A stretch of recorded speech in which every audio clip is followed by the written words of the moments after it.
Thank you. Thank you very much. Thank you very much. I appreciate it. I really do. All right, ladies and gentlemen. Well, we are in the studio tonight, but you can see it's undergoing some remodeling. We'll be gone for the next few days, so it's undergoing some remodeling. We're going to have it looking nice and spiffy by the time we get back. And it sounds a little tinny, a little echoey in here. But, hey, there's not much I can do about it right now because there's a lot of echo going on. Nice to see everybody here. We appreciate each and every one of you. I hope you're ready for some unindoctrination because ready or not, we are bringing it tonight. Wall-to-wall, treetop tall, coast-to-coast, border-to-border. We are on Rockfin. Discarded Granny is in the house. We're on YouTube temporarily to say hello anyway. I don't know how long I can stay on YouTube. We're also on Twitter via Periscope. We're on Twitch. And I'm thinking about Twitch. I don't know. I don't get a lot of love on Twitch. I don't know if I should stay there or not. And, of course, we are on Rockfin, we're on DLive, and we're on Trovo. Nice to see you in all of those places. We love everybody that is tuning in, so we will continue to bring you not podcast excellence so much anymore, but broadcast excellence. If you're listening on KYAH Radio, we really appreciate you.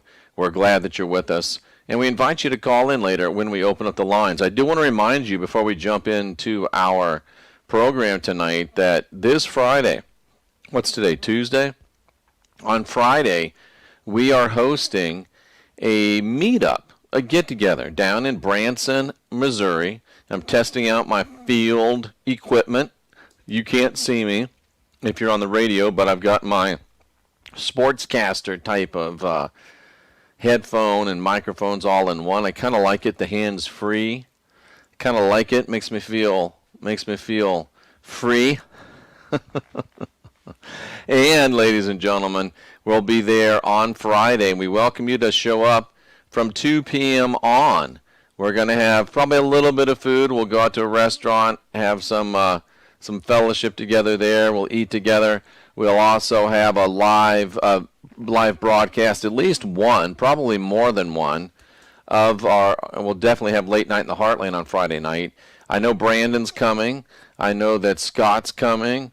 I know that we got a few people heading down, and we are looking forward to it. Jan says she's loving Rockfin. Me too. Rockfin is outstanding, and I really appreciate it and love it too, and I hope that y'all will want to come over and join us on Rockfin. Tonight we've got a great show set up for you. On Thursday night, I'm going to be welcoming in David Weiss from Deep Inside the Rabbit Hole, always one of our most popular guests. Next Wednesday, we'll be welcoming Michelle Gibson. She's going to talk about the mud flood, the orphan trains, the world fairs, all of that stuff, Tartaria. Cynthia discovered her. She's very, very good. I listened to her for a little bit today, and I'm very excited to have her on the program. That'll be next Wednesday at 10 p.m. Remember, tomorrow it's 10 p.m. till midnight. Monday, Tuesday, Thursday, Friday, we have 9 p.m. until midnight. We're going to get John Lamb Lash back. We got Richard Pressler coming on. We'll get Ken back. We got a lot of people going, and Cynthia's on the scout for bringing in some new folks to bring us new perspectives and new points of view. That's what this is all about. Cynthia is very impressed with Michelle Gibson. I was too. And I think it's going to be a great time had by all. So tonight we're going to jump into some broadcast excellence. And how do you like the construction look? Isn't that something? So there we are. That's the construction look, ladies and gentlemen. We're putting a nice backer on that wall. We're going to put some, well, there's one right there. Should I grab it and show you? Does anybody really care on the radio? But hey, so what we're going to do is this wall behind me is going to have this tile on it. That's some good-looking tile, isn't it? And then we're going to shine up fluorescent lights from the bottom, and it'll catch these lips and stuff, and it'll be very nice. nice. Very, very nice. So that's what we're doing. And that's real stone tile, baby. That's why the cardboard or the, what's it called, concrete board and stuff like that had to go up. So anyway, we got our great crack super duper handyman guy working on it. So we're really, really glad. We're really, really glad, and it's going to be fun. Excellent stuff, ladies and gentlemen. But tonight we've got some broadcast excellence to take care of, and I'm really looking forward to it. It is so, man, there's a lot going on. And sometimes it's a burden to be one of the only guys that gets it. It really is somewhat of a burden sometimes, because you just want to choke everybody's neck, and you want to holler and yell, but that doesn't always do a whole lot. Let's see. Discarded Granny talking about picked up your orphan with a free incubator.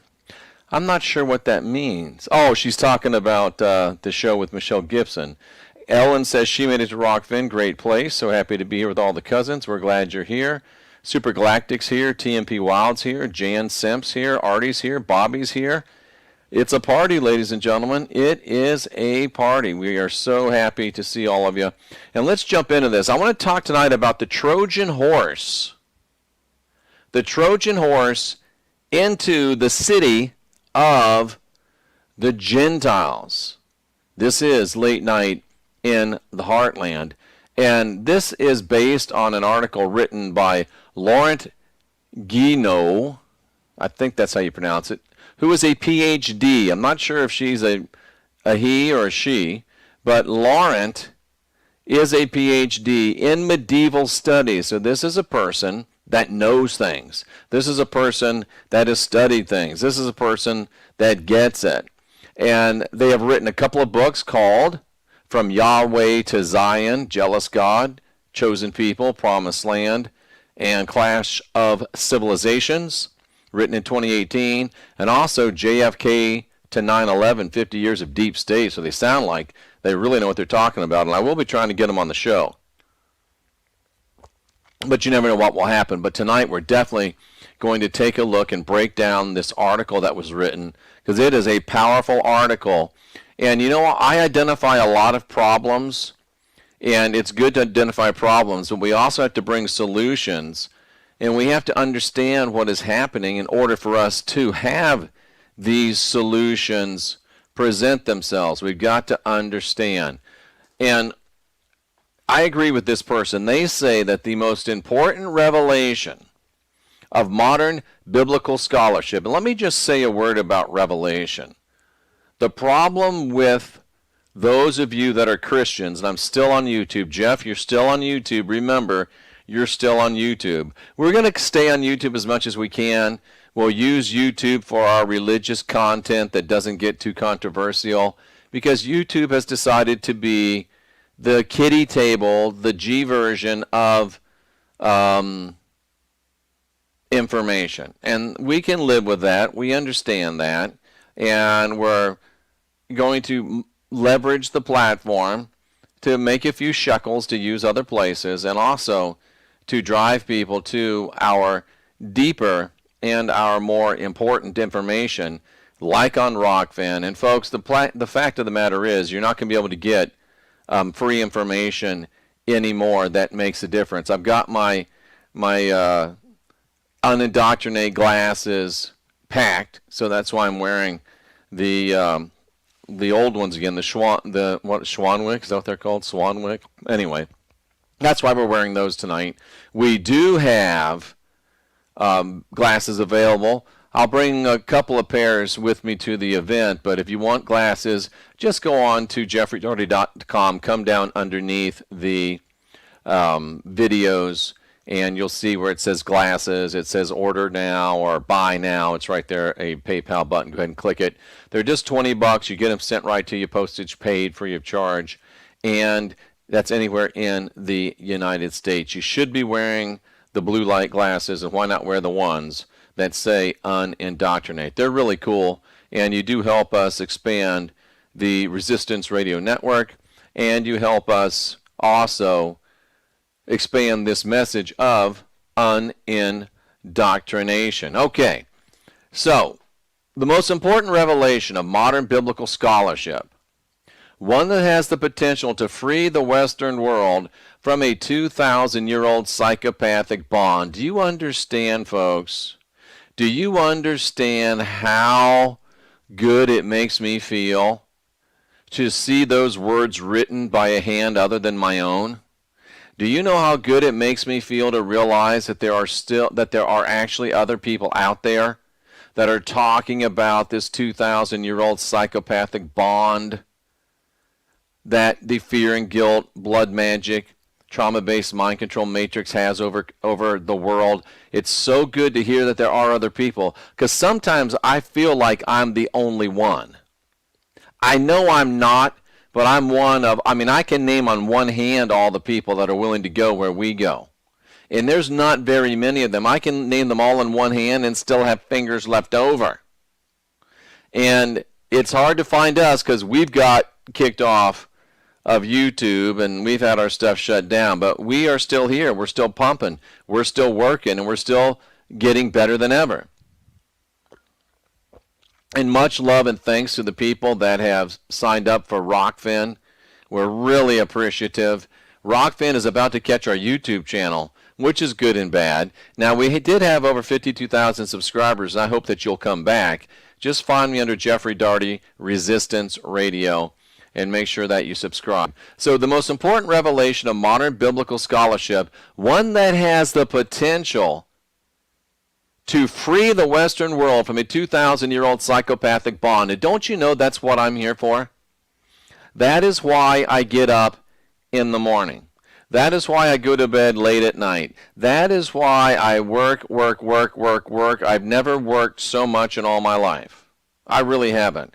If I don't work 12 hours a day, it is very, very unusual.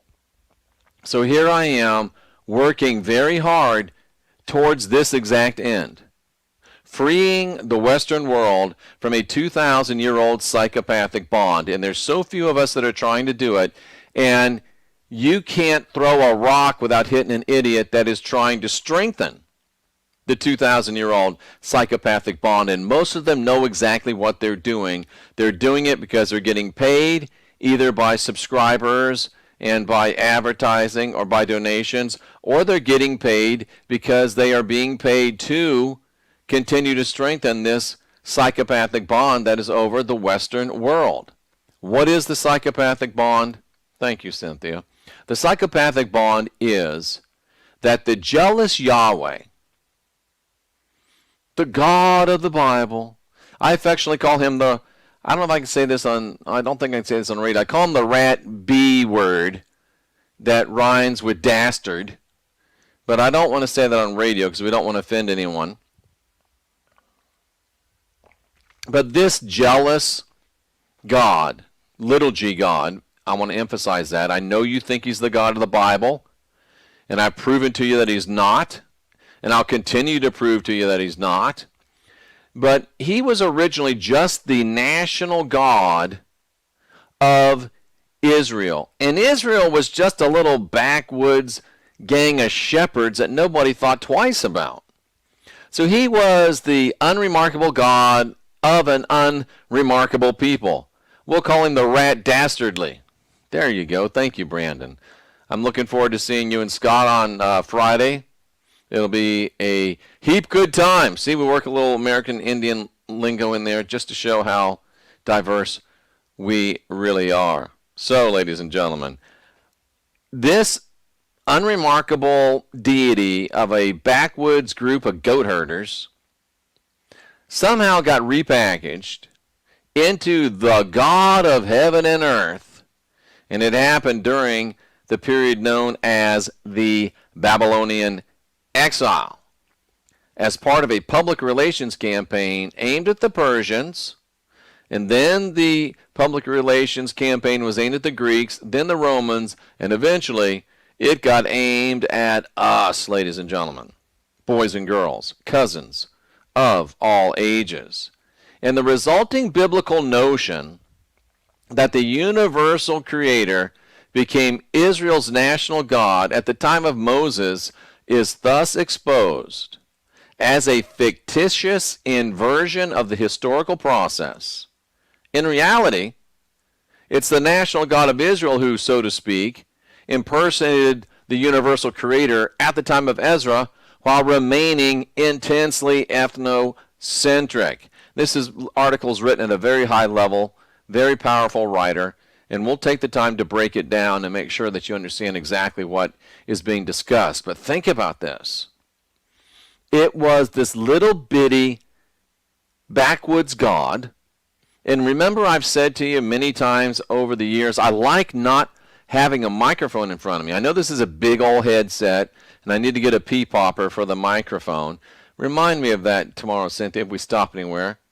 Get a pea popper for the microphone. A little foam cover, you know, that goes on the microphone, although it sounds pretty good. So this little God that nobody ever heard of, that nobody ever knew about, he decides he's going to impersonate Yahweh. I have, for the last 2 years anyway, 3 years, maybe 4, I've become convinced that this God is not Yahweh. He is not the God of the Tetragrammaton. He is not Yahweh. He is not Moloch, even though he wants you to believe that he is. He is impersonating these gods. He's impersonating these gods. It is not him. Serena says, thank you for all you're doing to speak the truth. Thank you for being sane. So excited to be on this chat for the first time. We are very, very glad to have you, Sarah Lena Love. And I think Sarah Lena is threatening to show up on Friday too. Wouldn't that be nice? And I believe, if I'm remembering correctly, Sarah Lena is a very talented singer. And if I'm correct, and if she does show up, maybe she'll do a little singing for us, because we hope to have a beautiful, fun, exciting live show. And we'll have the extra microphone. We'll have people, when they want to come up and ask a question, instead of calling the phone, you can come up and sit there and ask a question. And we hope Brandon's going to bring his guitar. Now it sounds like a party, ladies and gentlemen. Sounds like a party. Brandon's bringing the guitar. If you have an instrument and you want to come, please do so. It'll be a great, great time. And if Sarah Lena sings, that'll be a lot of fun too. But we're going to be there, and we're going to be live, and hopefully the people that are there won't be too shy, and they'll be willing to be on camera, because it's fun to see who we are. The psychopaths stopped abusing until they're dead or shackled, permanently incarnate. They won't stop, you're right. But we are putting out the information to help stop those psychopaths. So this God started impersonating the universal creator. And he was extremely, and continues to be, extremely ethnocentric. It's important you know what that word means. Thank you, Super Galactic, tipping $2 and saying he's just masquerading as a god. You are absolutely right, Super Galactic. Thank you for being here. Ethnocentric, it's a word that we need to understand. And when you see it and understand this word, and I'm not saying you don't know what it means, but it's important to check out and to make sure you do know what words mean, because whether you know it or not, and I say this quite a bit, but it's so important that when you're reading a book, or when you're watching a video, or you're doing any other type of reading or viewing, and you hear a word that you don't understand, you must stop right there when you don't understand the word. And then you do what's called clearing the word. You look it up.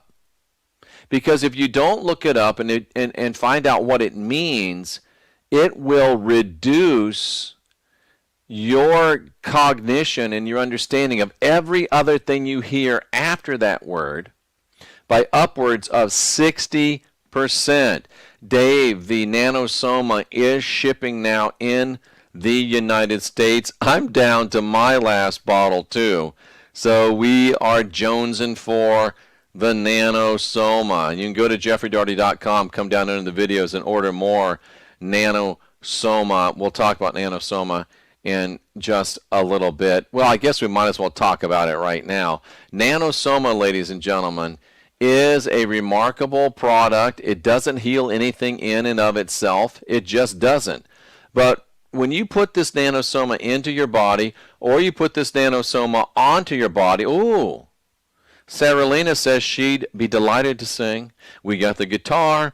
We got the singers. Hey, this is turning into a party Friday, 2 p.m. until at the Branson Ridge RV Resort in Branson, Missouri. We'll be there, and if you can, come on down. I know it's last minute. It's not really an official like conference or anything. It's just a meetup, but we'll have a great time. But the nanosoma, when you put it in your body or on your body, from John in Tulsa's dog that had a horrible rash, sprayed on the dog's belly, rash gone, to people finding relief from those that bleed and can't heal. That's happening very, very quickly. Erectile dysfunction, you name it.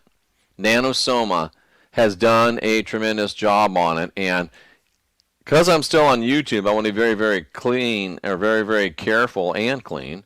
But if you've had to accept something that you didn't want to accept, if you had to get something lately that you didn't want to get, and you're worried about what you might have got, get nanosoma, because it'll get rid of what you got. Anything that's not supposed to be in your body, it'll knock out.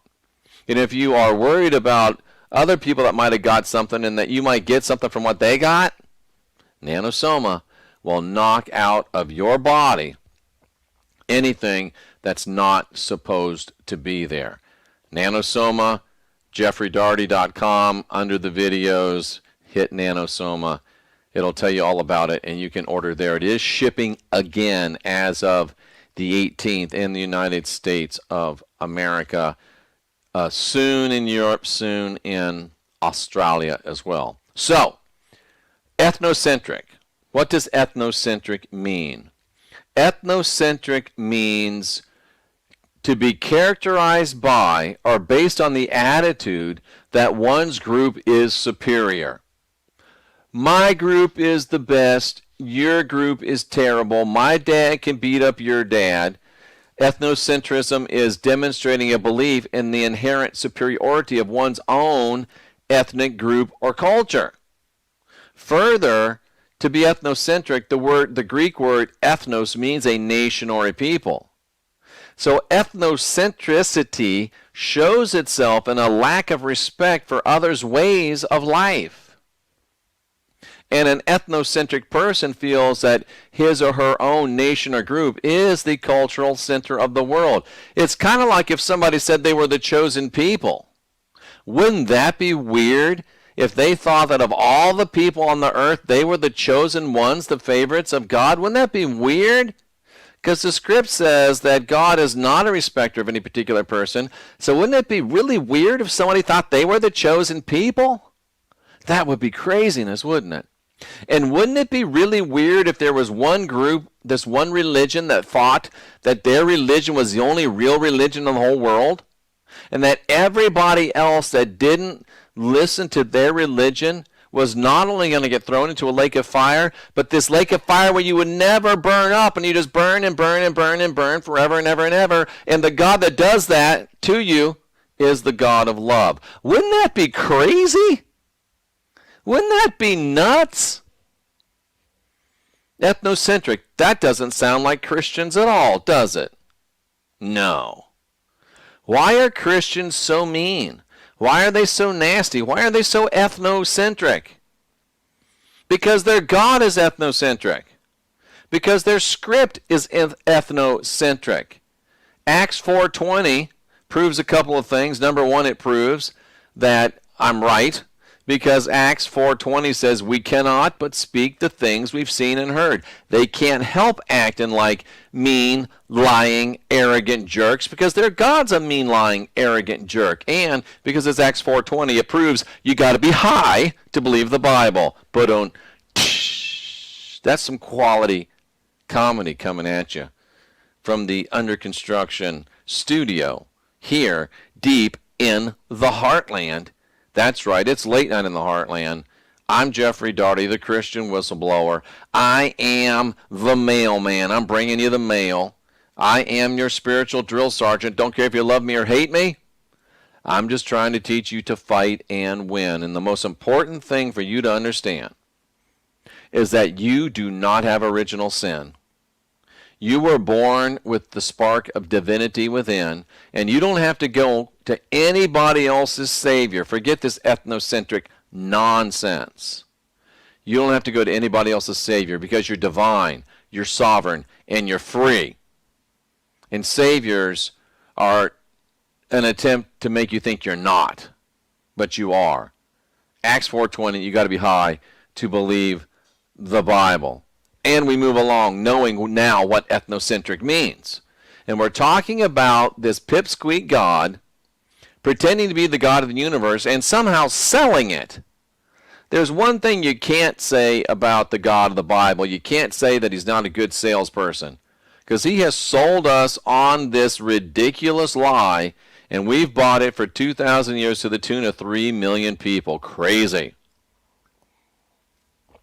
Now, the book of Joshua, my son's name is Joshua.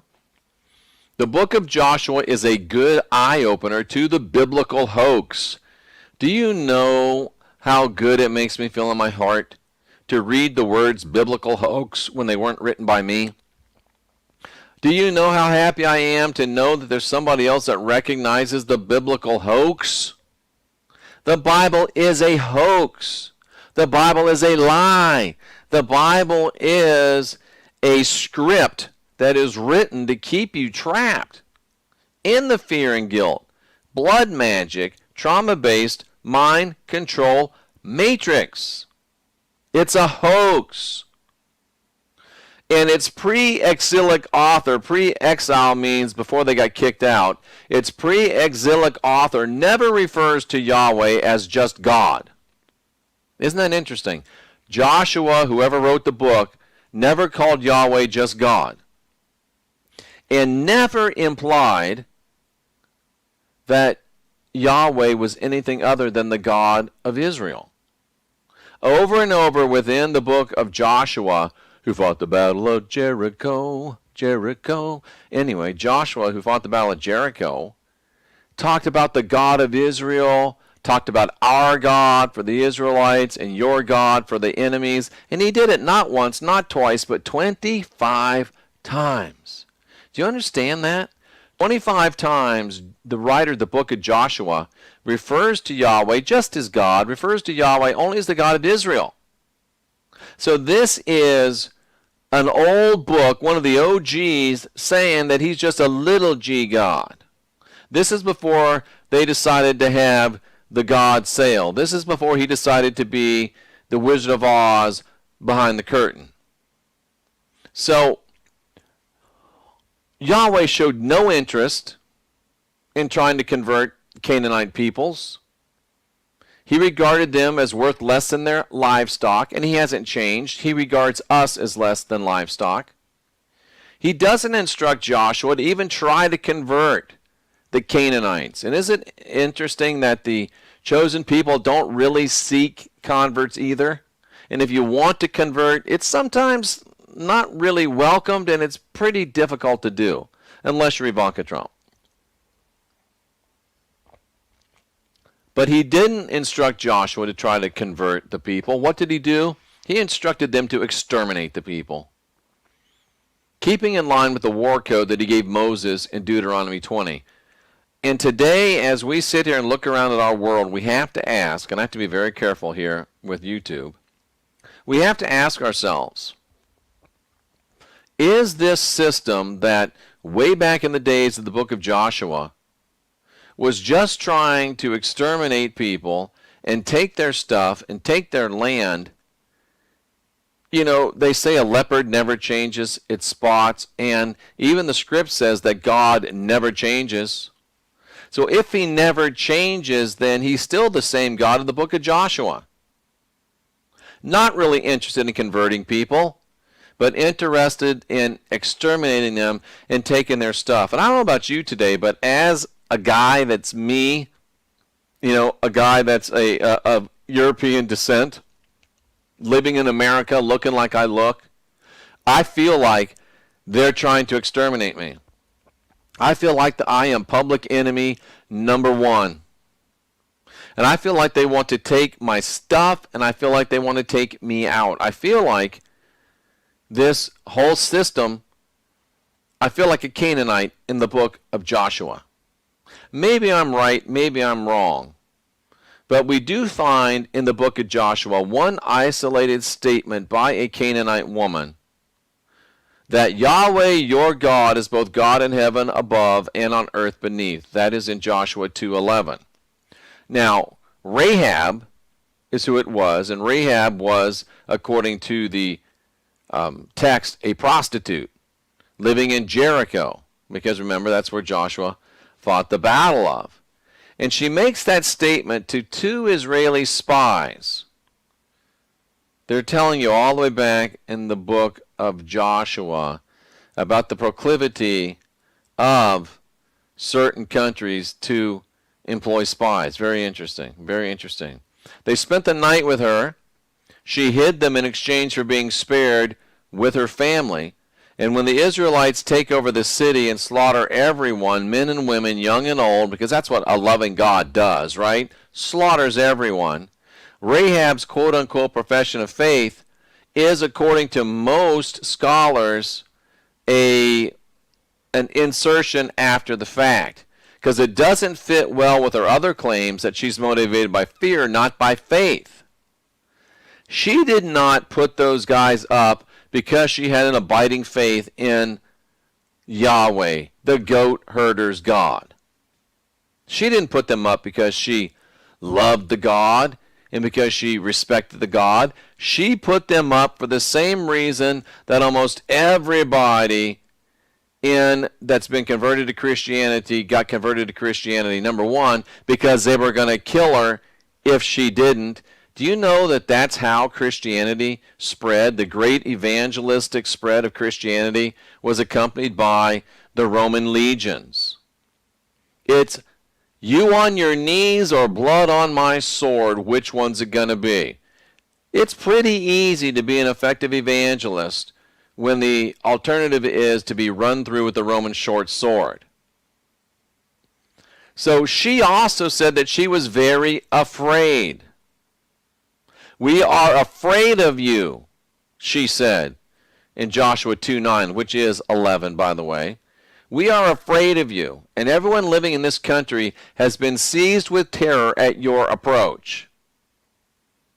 So are we to believe that this woman who is seized with terror at the approach of Yahweh's people all of a sudden decides that she loves her some Yahweh? No way, man.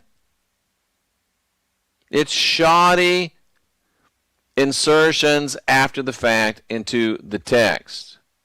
But it has to be pointed out that the combination of fear and faith is exactly what Yahweh's got cooking.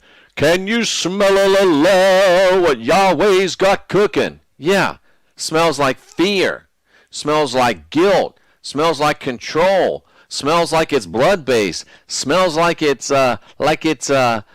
mind trauma-based mind control. Wow. That's the way it was in the book of Joshua, and that's still the way it is today.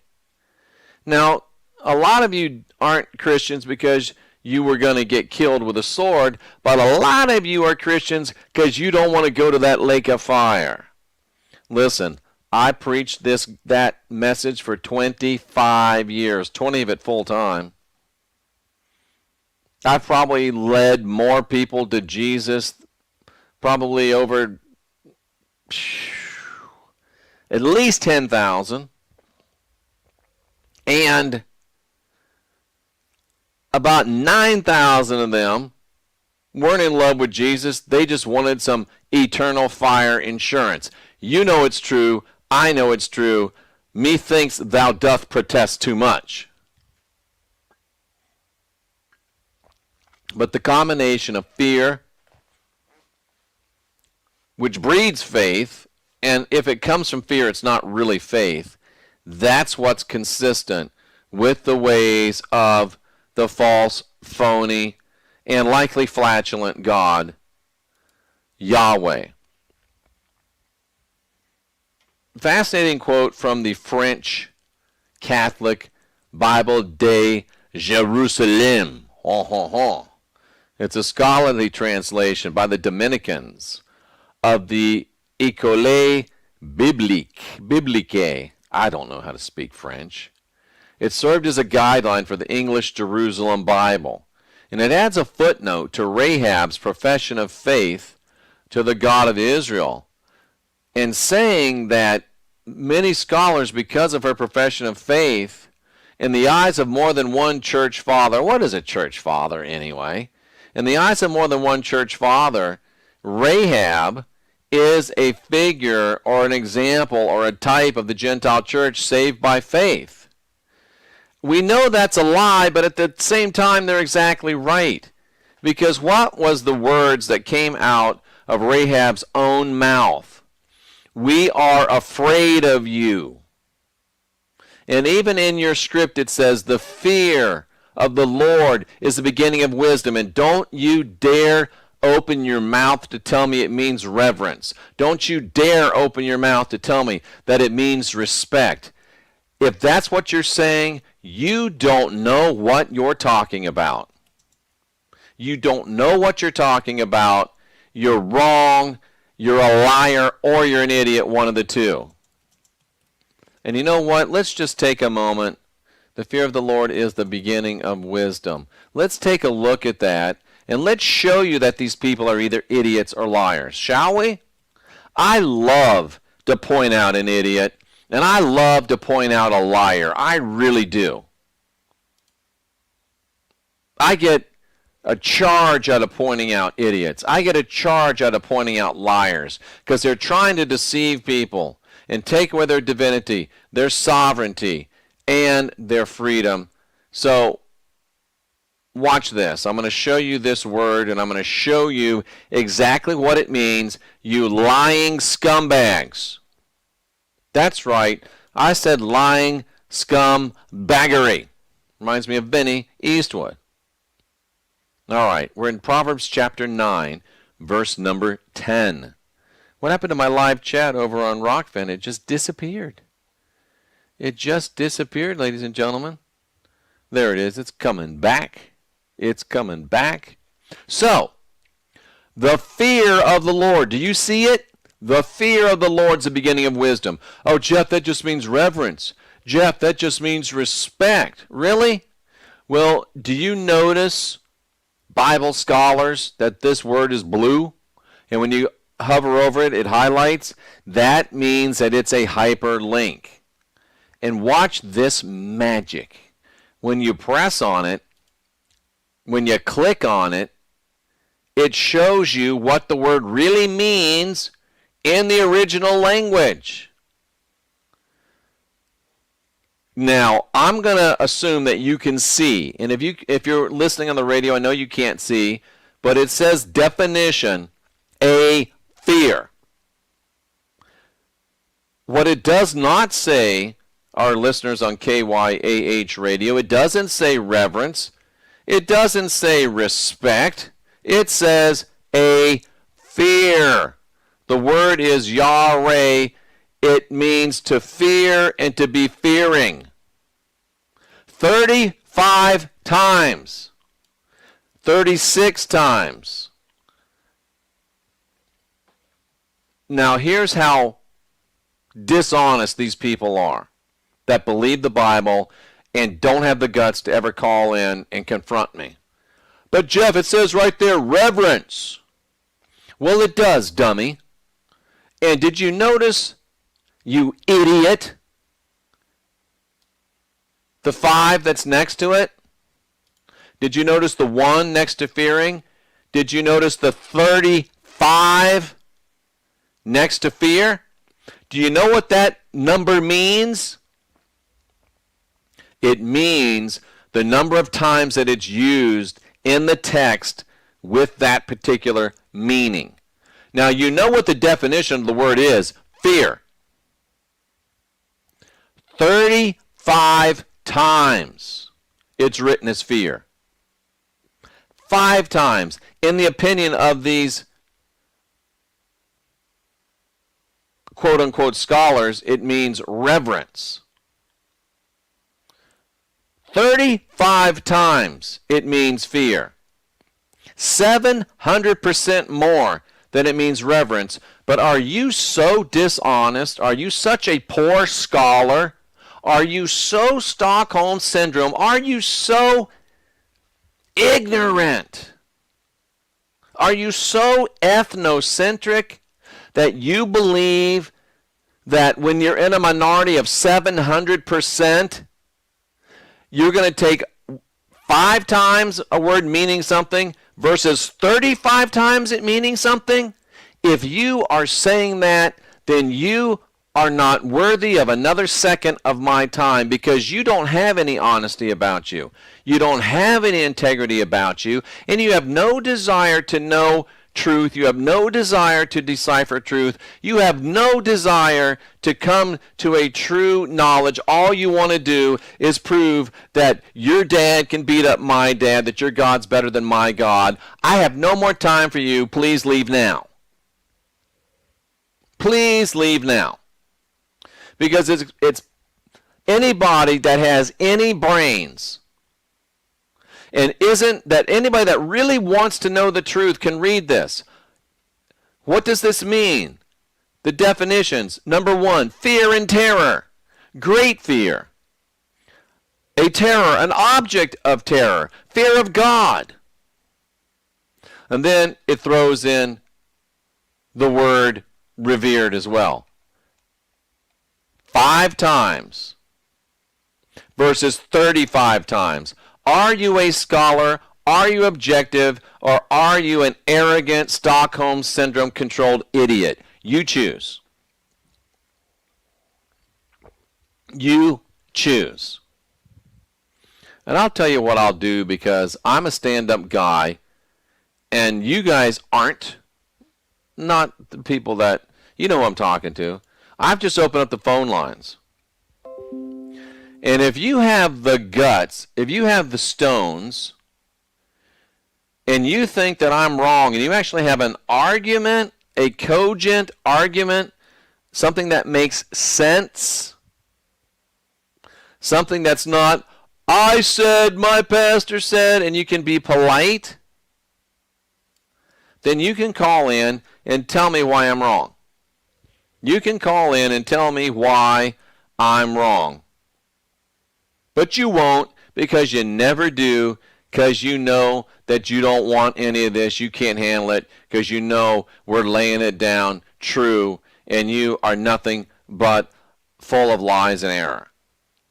You know it. So I won't expect any calls from you, because that's just how it goes.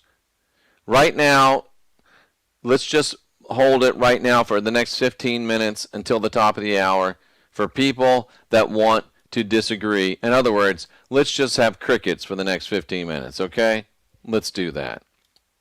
All right, now let's get back into our text here. Let's get back into our text. Fear and faith. Faith based on fear, which is no faith at all. That's the way Yahweh rolls. It's not the way I roll. It's not the way I roll. And we talked about the scholarly translation by the Dominicans, that she was saved by her faith. And it really is emblematic of how Christians believe. Because she was saved because she was afraid. Because she was in terror. Because she knew they were going to kill her if she didn't. And 99.99% of the people that are Christians, and I've been doing this for 41 years, how long you've been doing it, 99.9% of the people that are Christians out of terror, out of fear. Fear of missing the rapture, fear of going to hell, fear of not fitting in. Christianity is a fear and guilt blood magic matrix which is continued via trauma-based mind control. Prove me wrong. Now, I find this footnote emblematic of the role of Christianity in propagating among Gentiles the Israelites' outrageous metaphysical claim, that great deception that is maintained to this day and is a source of tremendous symbolic power. By recognizing her own image in the prostitute of Jericho, the church claims for herself the role that is exactly hers in history. Fearful, afraid, cowering,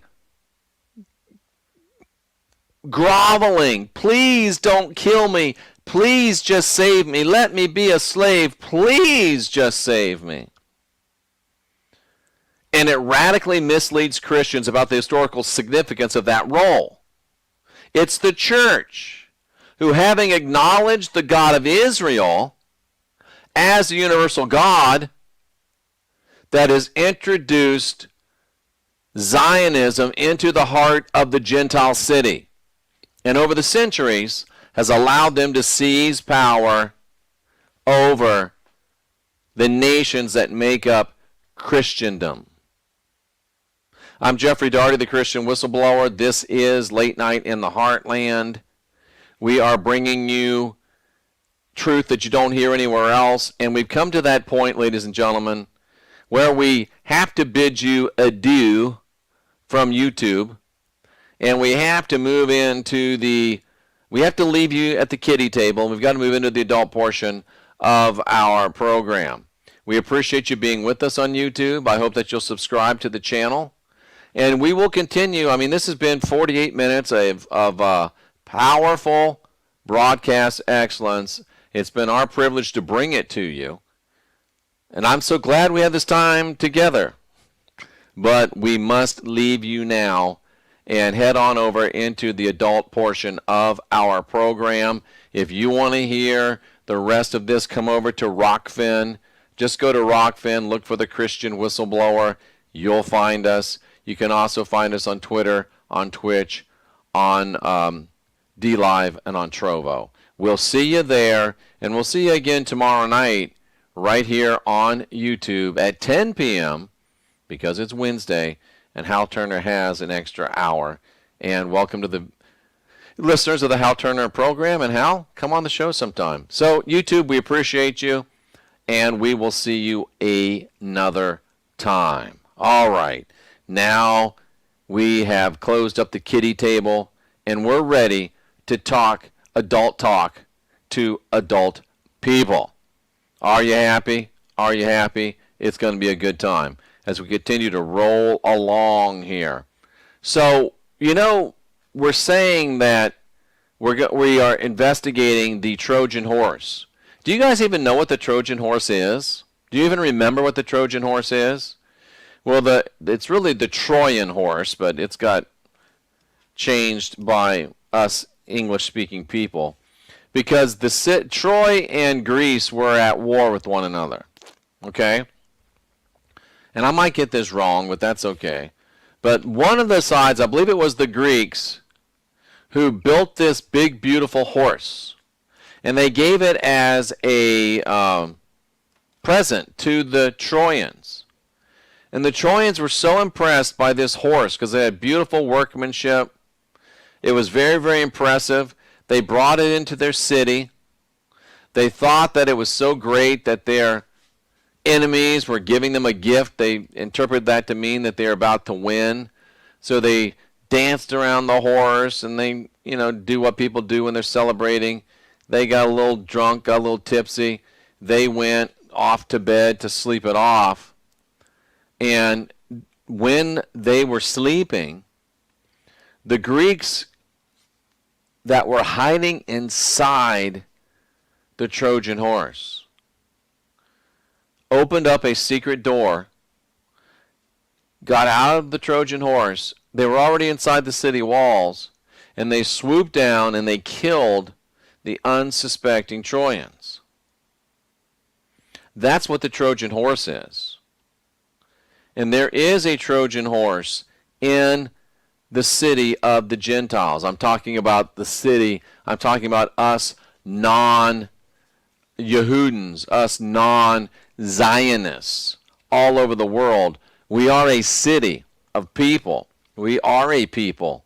And our city has been infiltrated by a Trojan horse. Now, is it the Trojan horse that people get inside and come out of when we're sleeping? Yes, it is. But this is 2021, ladies and gentlemen.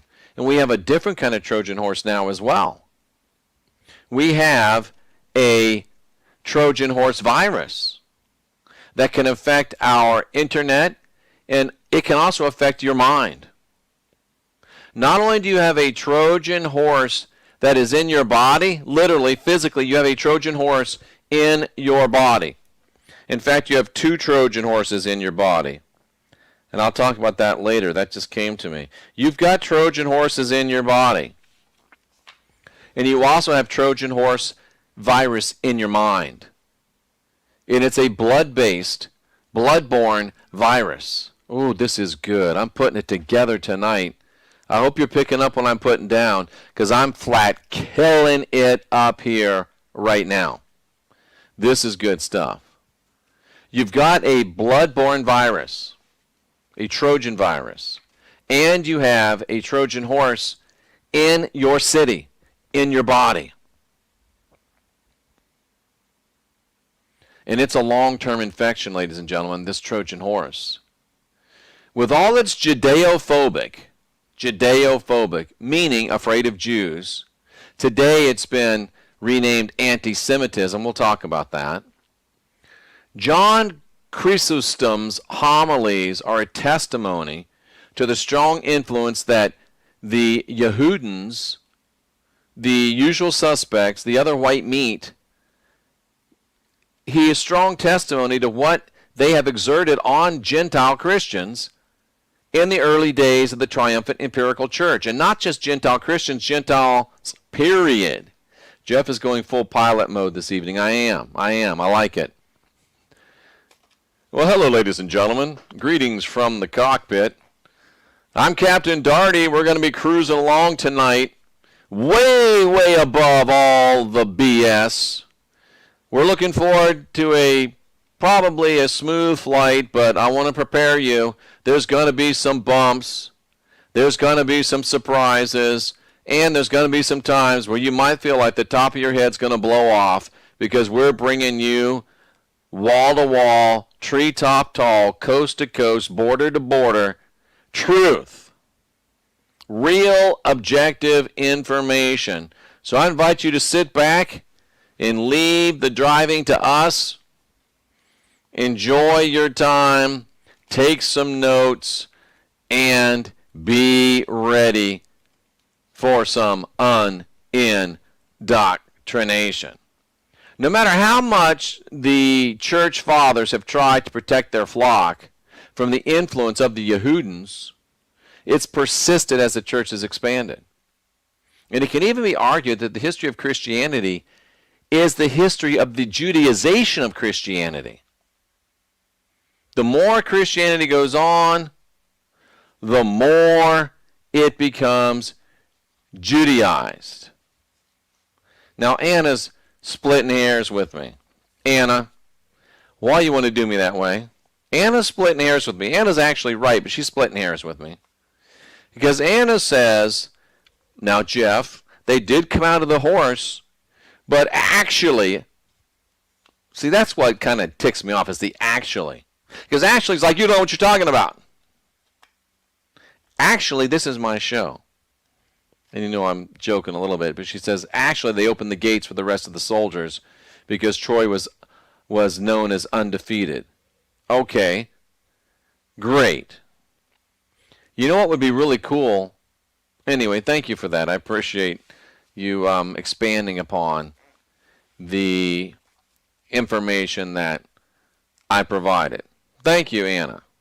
We appreciate it very much. But the history of Christianity, the more it goes, the more Judaized it becomes. From Constantinople to Rome, Rome to Amsterdam, Amsterdam to the New World, and now us. Now us. And today, on June 22nd, 2021, do you know that Christianity has never been more Judaized? Christianity is nothing more today than a watered-down, Habbatist, Kabbalistic, Yehudan play.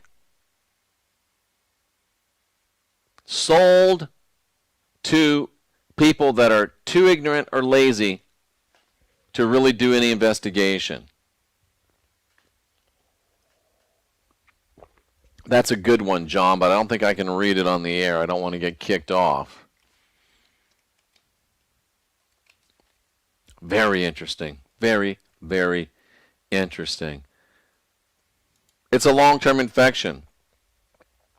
Now let me ask this question. We get called Judeophobic. We get called anti-Semitic. Thank you, Anna, for being a stand-up person. Anna tips the $5. Thank you so much for being strong and beautiful as always. And I would say right back at you, Anna. Because see, that's improvement in my character, and I give that all the credit for that to Cynthia. Well, Cynthia and Cynthia and the LifeWave patches. Really. Because if you can see right there, and you can, do I have it on? Yeah, that's the LifeWave patch called Nirvana.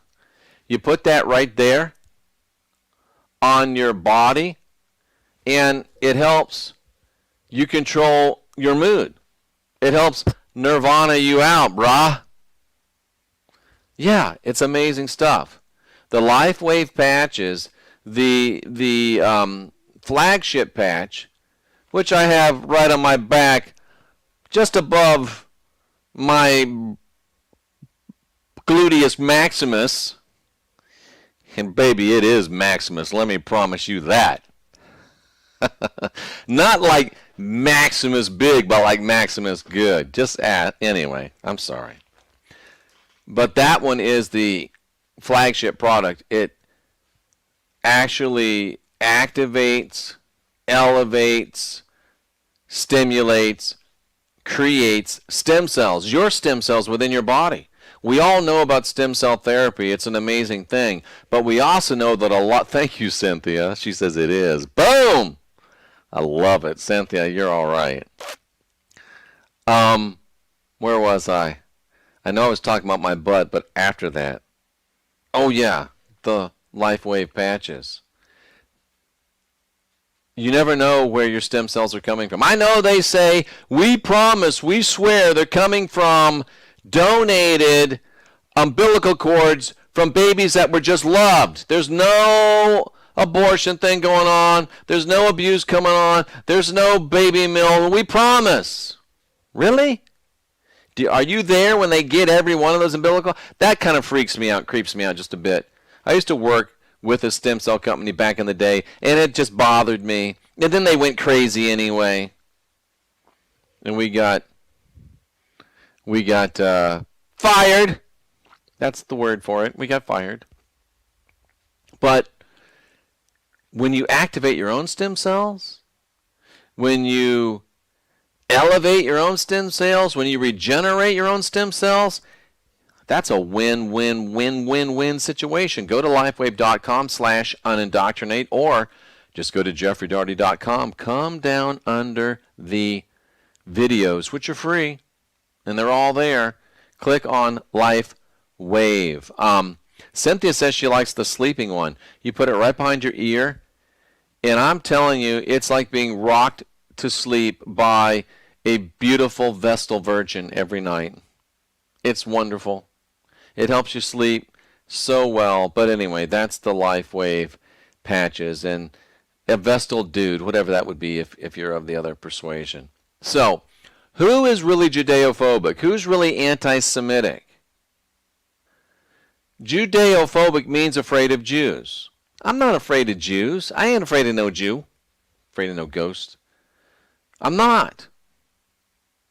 I'm not afraid of Zionists.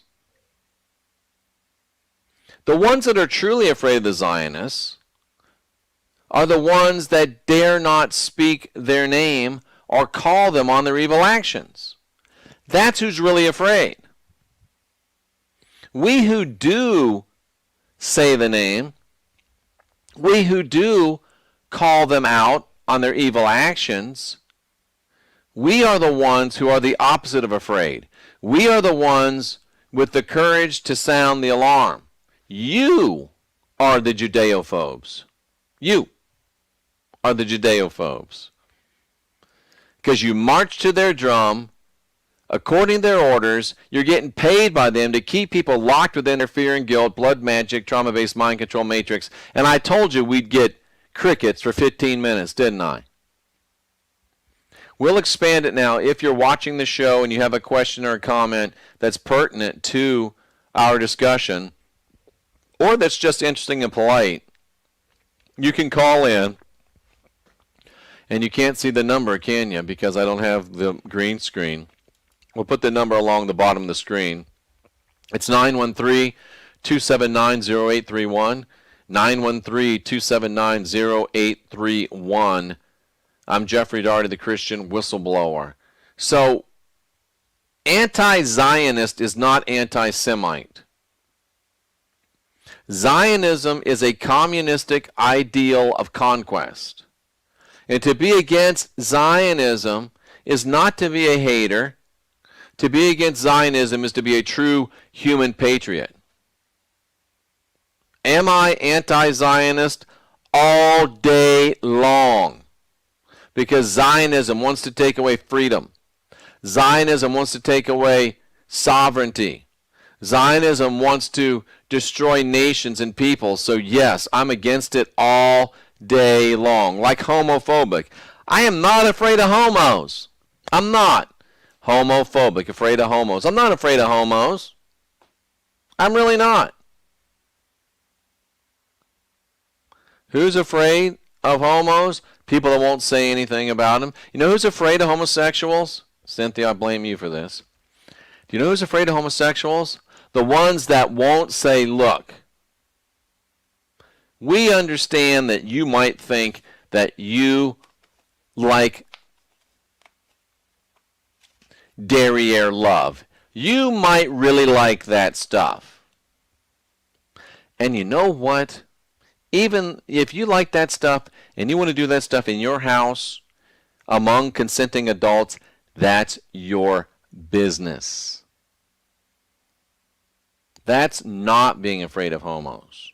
What is being afraid of homos, because the word's homophobic, what is being afraid of homos is, we don't like what you do, but because we're afraid of being called insensitive, because we're afraid of people being mean to us, because we're afraid of losing our job, because we're afraid of getting kicked off our platform, we are going to, dare I say, bend over and say that it's wonderful that you like to do that act. It's wonderful that you like to do anti-survival activities. That's my main problem with homosexuality. I blame you, Cynthia. You started this. That's my main problem with homosexuality. It's anti-survival. If you're homosexual and you don't step outside of homosexuality, then the race will die. Well, I can get artificial insemination. Is that is that in line with, no, it's not in line with homosexuality. That means you got to bring in the other sex. You're not homo anymore. Homosexuality is anti-survival. Homosexuality, if you want to be it, I support your right.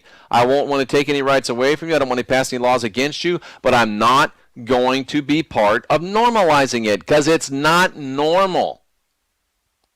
It's not healthy, and it's anti-survival. It's not good for humanity. If you want to be it within the privacy of your own home, I support you 100%. And I think you should have full rights and privileges. But when you want to teach your ways to my grandchildren, that's where we draw the line. No way, Jose. It's a Hispanic homosexual in this case, ladies and gentlemen. No way, Jose. No way.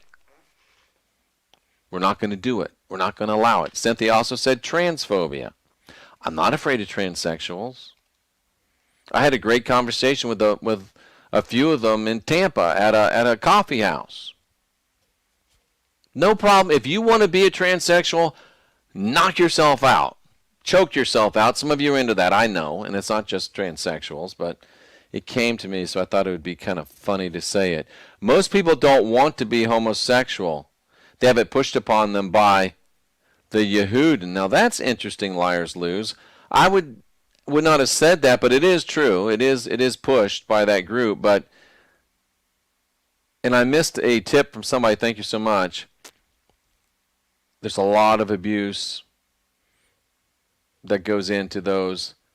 In fact, Anna says homosexuals are traumatized and confused people. The vast majority of homosexuals have been abused sexually. The vast majority have been abused sexually. And that's tragic, so we should have compassion. But compassion doesn't mean allowing them, well, compassion does mean allowing them to be who they are. We should allow them to be. But we do not normalize it. We do not sanctify it. And we certainly are not going to let transsexuals show up and read books to our children in the library. But I've got to contradict myself. Guys, here I'm going to get in so much trouble for this. But this is real world radio. Can we just be real? Look.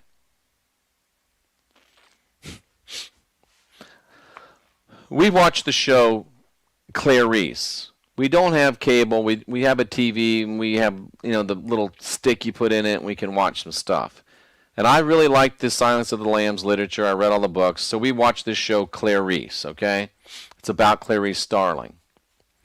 And on this show, the TV version of it, there is a brave, heroic, transsexual, male to female that does some very heroic things and helps the FBI in their efforts to take down a very nasty criminal and serial killer. And it's not Hannibal Lecter. She helps them. And if that person, can you tell it's a dude? Well, I guess maybe if you knew. But she tries. He, she, whatever. I'm beyond that. She calls herself she. I'll go with that. She tries. She got her hair nice. She got nice makeup. She dresses good. She looks like a girl. She tries. And I got to be honest with you, Cynthia. I got to be honest with you, cousins. If she wants to show up at the library and read stories to my grandchildren, I got no problem with that. Because she's not trying to promote a lifestyle. She's just trying to help out kids, and I'm good with that. But if the director of that Health and Human Services person wants to show up and read a story to my grandkids, sorry, no. You're not even trying. Now, I'm not saying that you can't go out looking like you look, but do you ever pass a reflective surface on your way out of the house? Have you not seen a photo of yourself? If I went out looking like that, I would deserve to be slapped just like you deserve to be slapped, metaphorically. Has he not looked in the mirror? Does he not have mirrors in his house? Well, I can kind of understand why he wouldn't, but you got to at least try. You got to try. And if you don't want to try, Joe, thank you, Joe. Joe says the line stops at propaganda. If you want to propagandize my grandchildren and you showing up looking like a dude in a cheap wig, that's propagandizing my grandchildren. Because my grandchildren can look at you and say, You know that meme of that girl with that look on her face like, something ain't right here, right? That meme of that girl with the face. You know what I'm talking about. That meme with the face. I could try to look it up, but you know what I'm talking about. When you do that to kids, you can't read the stories. Sorry. Show up like the girl from, let's say I even call her a girl. It's not a girl, but she wants to be a girl. I'm okay with that. Show up trying. Show up being who you are, but not trying to be a propagandist like Joe Sapien says. And I got no problem. You gotta meet us halfway. If we're going to accept your anti-survival, aberrant behavior, it is what it is, then you got to try to meet us halfway. Put on some makeup. If you say that you're a boy and you want to be a girl, you got to try to look like a girl.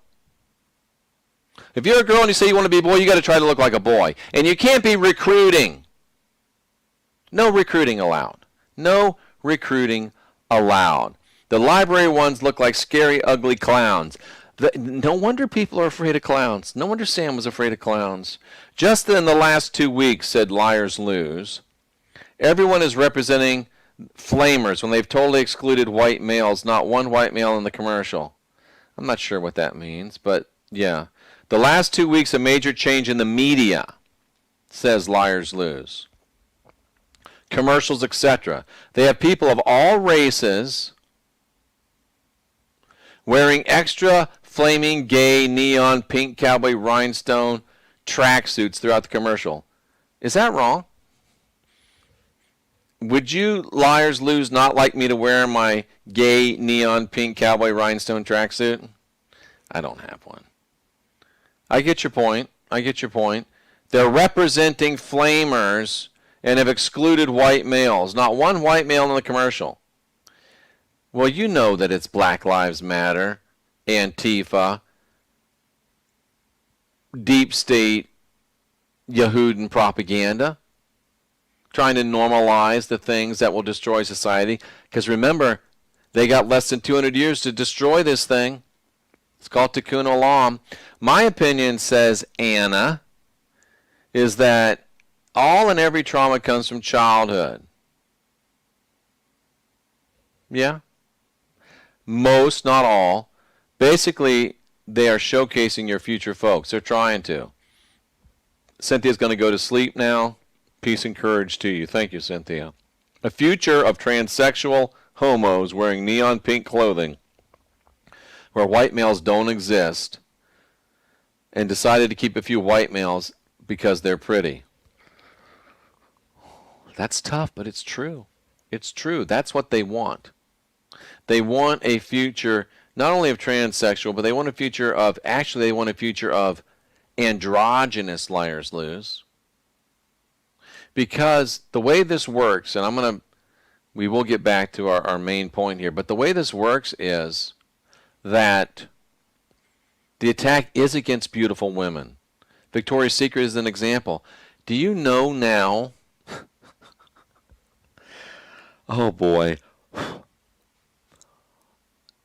The Zionists have always attacked beauty. They've always attacked beauty. They've always attacked what's good. They've always attacked what's right. They've always attacked what's virtuous. And they've always attacked what's beautiful. Look at modern art. Look at that piece of trash, Marina Abramovic. They always attack beauty. Now they're going after Victoria's Secret. And you can't have, and I know a lot of you think that Victoria's Secret's all transsexuals. Maybe it is, maybe it isn't, but at least they were beautiful, right? Now they're not anymore because they're going after beauty. They're attacking beauty. And you're about to see 300-pound women in a G-string on Victoria's Secret. You're about to see buff transsexuals in Victoria's Secret G-strings. You're about to see it. I'm not about to see that. No way. Not going to do it. They're attacking beauty. They're attacking virtue. They're attacking that which is pure. And it's time for us to stand up against it. It is true debauchery. It's a nightmare. Quoting Liars Lose. You know who owns us? This is why. Absolutely, Sarah Lena, you're 100% right. This is not hate speech. This is clear speech. If you want to be LGBTQ, that's up to you, as long as you do it with consenting adults. We don't care. This is America. We support your right to do things that are anti-survival in your little group. But we do not invite you to export your anti-survival activity to the whole because we want to survive. We will not allow you to evangelize and propagandize our children. We believe in a live and let live world. If that's not good enough for you, sorry. But we will not accept your propagandizing our children and our grandchildren. We just won't accept it. Not anymore. We're moving away from it. And we're just not going to take it anymore. We're not. All right, let's move on. Now, this writer says that we admit that the church has always oppressed the Jews. Well, yes and no. I wrote this part. I added this in. The church has always oppressed the Zionists the same way that shepherds have always oppressed wolves. Do you think there's a reason that shepherds oppress wolves? Yes, because they'll eat their sheep. The reason why the church, the reason why the West, let's change that to the West, has historically resisted Zionists is because they do the same thing as wolves do to our society as wolves do to a flock of sheep. As wolves were expelled from one Christian kingdom after another in the Middle Ages, over 140 countries, the wolves, the Zionists have been expelled from. Over 140 countries. And I've used this analogy before. I have a son. If he's going to school and he gets kicked out of a school, Dad, it was the school's fault. Okay, one time, maybe it's the school's fault. He gets kicked out of another school. Dad, it's the school's fault. They're out to get me. Okay, son. By the time he's kicked out of 3, 4, 5, 6 schools, it's not the school's fault anymore. Something wrong with the son. The son is doing some stuff that's getting him kicked out of schools. When you get up to 140 nations that have kicked you out, it's not that there's 140 anti-Semitic nations. It's not that there's 140 Judeo-phobic nations. It's not that there's 140 Ziophobic nations. It's that y'all are doing some stuff that we get tired of. And you've got to go. And we have to face the truth.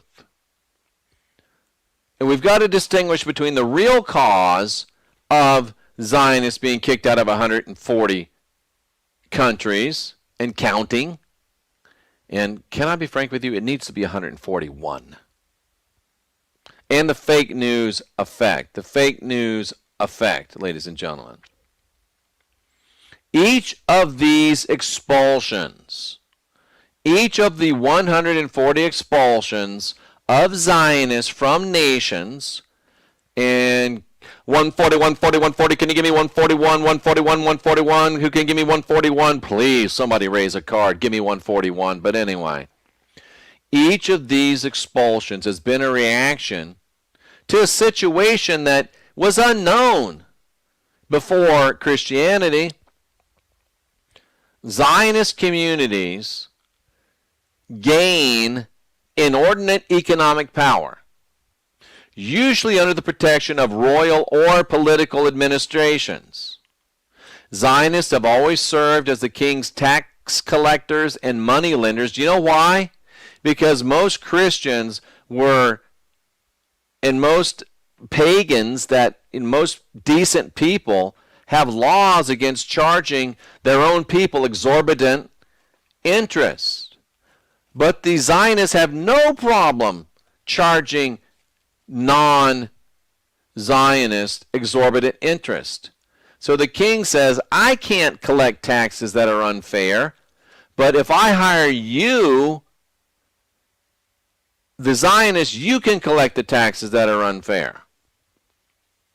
I can't charge exorbitant interest because it's against my faith, but I'll hire you and let you charge the exorbitant interest.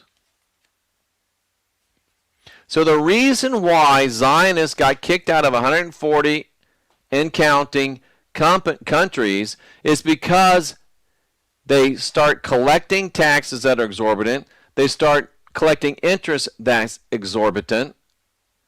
And they wield this economic power, and they get their way into political power, and it reaches a point of saturation. And 140 times before, it's caused people to take action and kick them out. We live in a country here in the United States where, what is the total Jewish population of the United States? Total percentage, I want to say under 3, but let's see. Total percentage of Jewish population in the United States. What do you guess? I'm pretty doggone good. 2.6%. 2.6%. Let's round that up to 3. 3% of the population of the United States is Jewish. 3% of the population of the United States is Jewish.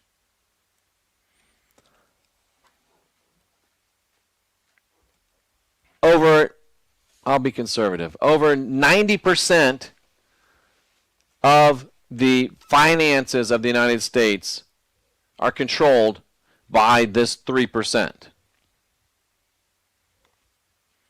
Over 90% of our media, be it newspapers, be it publishing, be it radio, be it television, be it movies, be it music, be it pornography, over 90% of that is owned by that same 3%.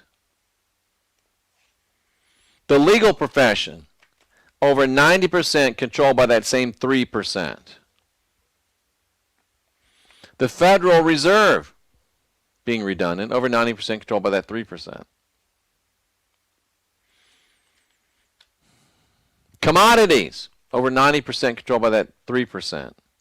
Politicians, over 90% controlled by that 3%.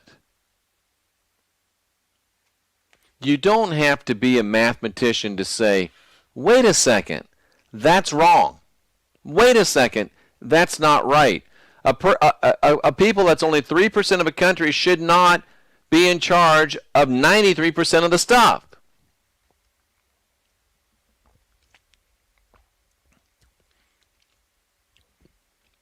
What are you saying, Jeff? I'm saying we need 141 countries. We need to immediately enact legislation that forbids anyone of dual citizenship or anyone that professes loyalty to a nation other than ours to be allowed to be in government, in education, that's another one, in finance, or in the legal profession. Well, bye.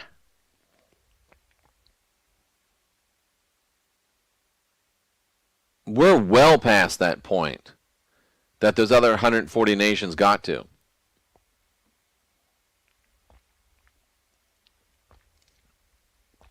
What are we waiting for? And notice we're not talking about violence. We're not talking about hurting anyone. We're not talking about killing anyone. We're not talking about beating anybody up. We're talking about clearing them out and allowing them to have representative and statistically realistic representation.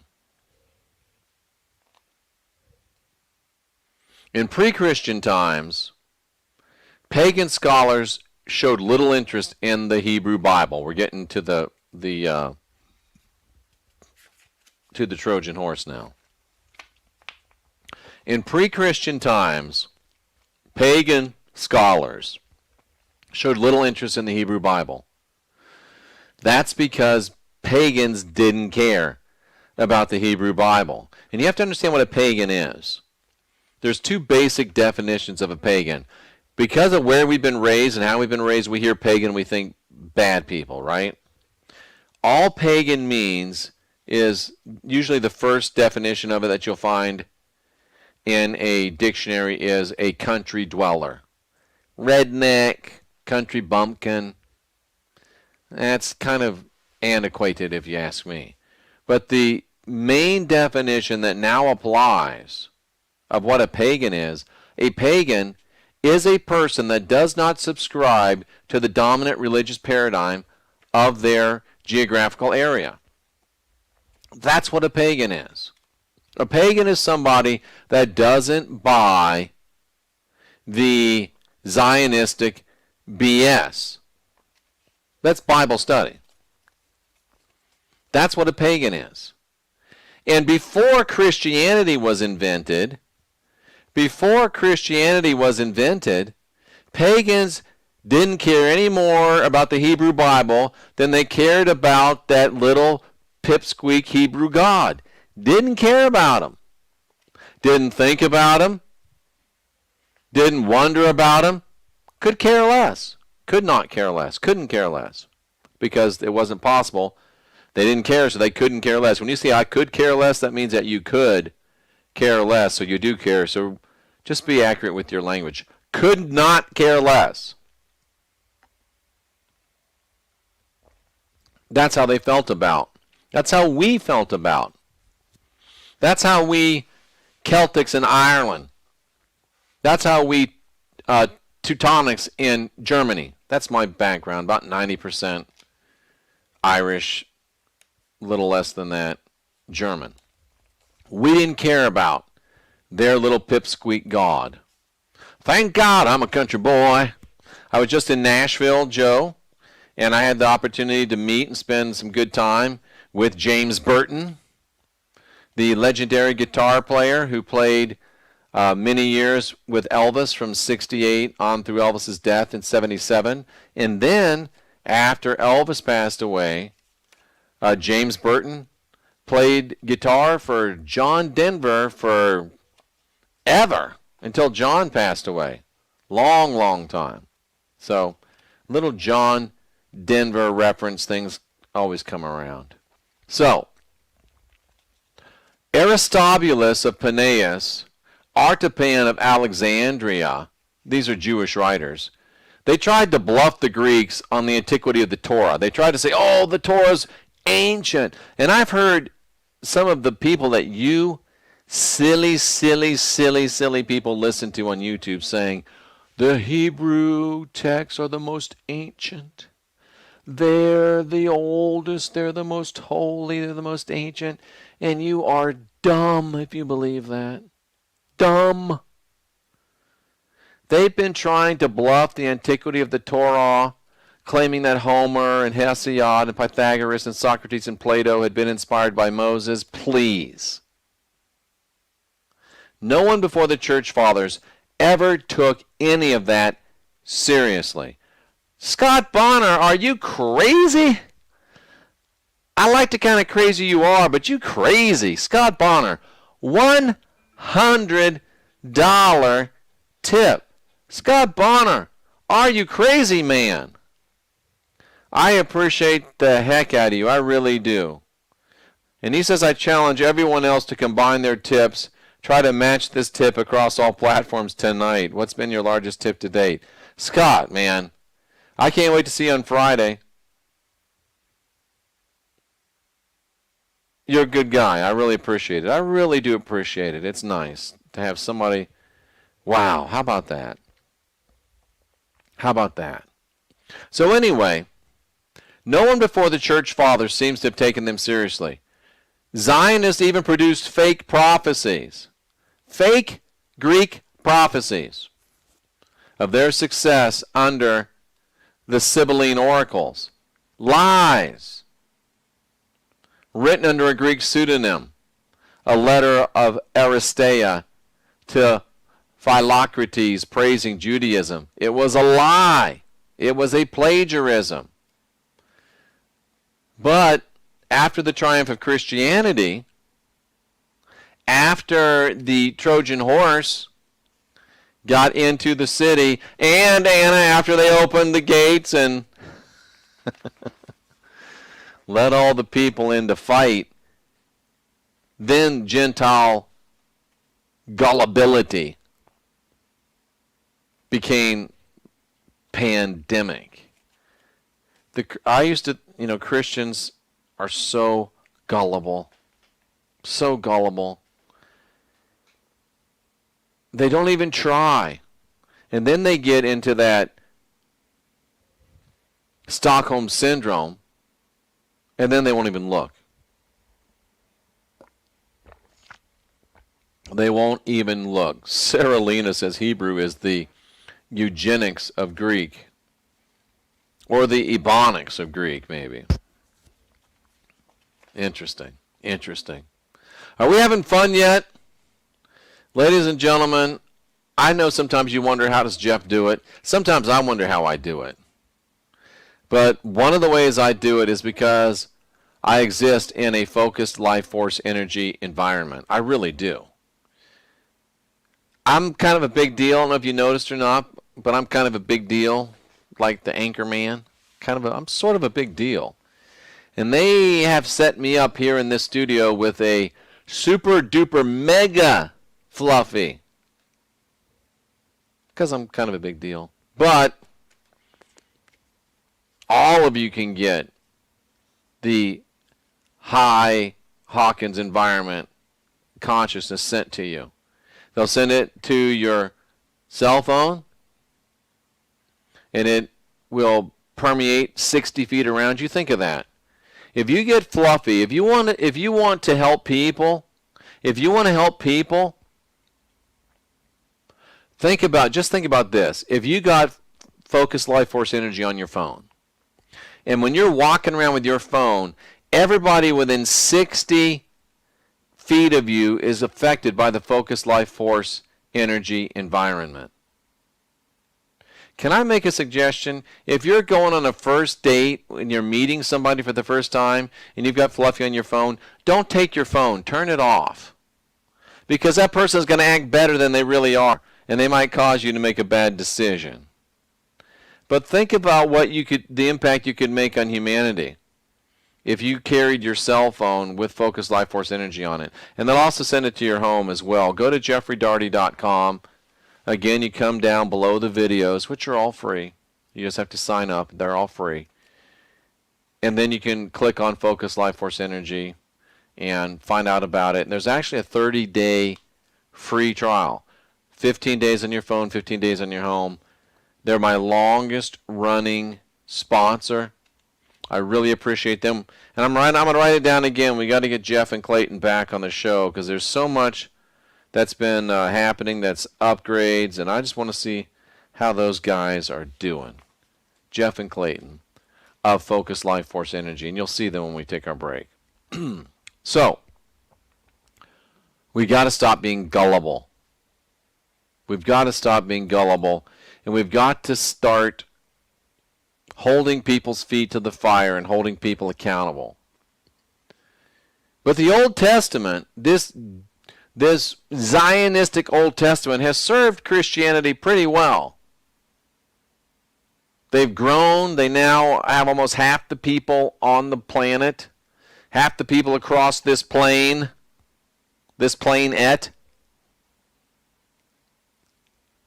It certainly wasn't the nonviolence that gave the Roman Catholic Church and then the Roman Protestant Church the energy and the ideological pose, its world view, to impose its world order for nearly 1,000 years on Western Europe. Do you understand that the church controlled with an iron fist Western Europe for about 1,000 years? And they haven't done too bad the last 1,000 years. Roman Catholicism, Roman Protestantism is still pretty much in charge. It's been Zionist God Part 2.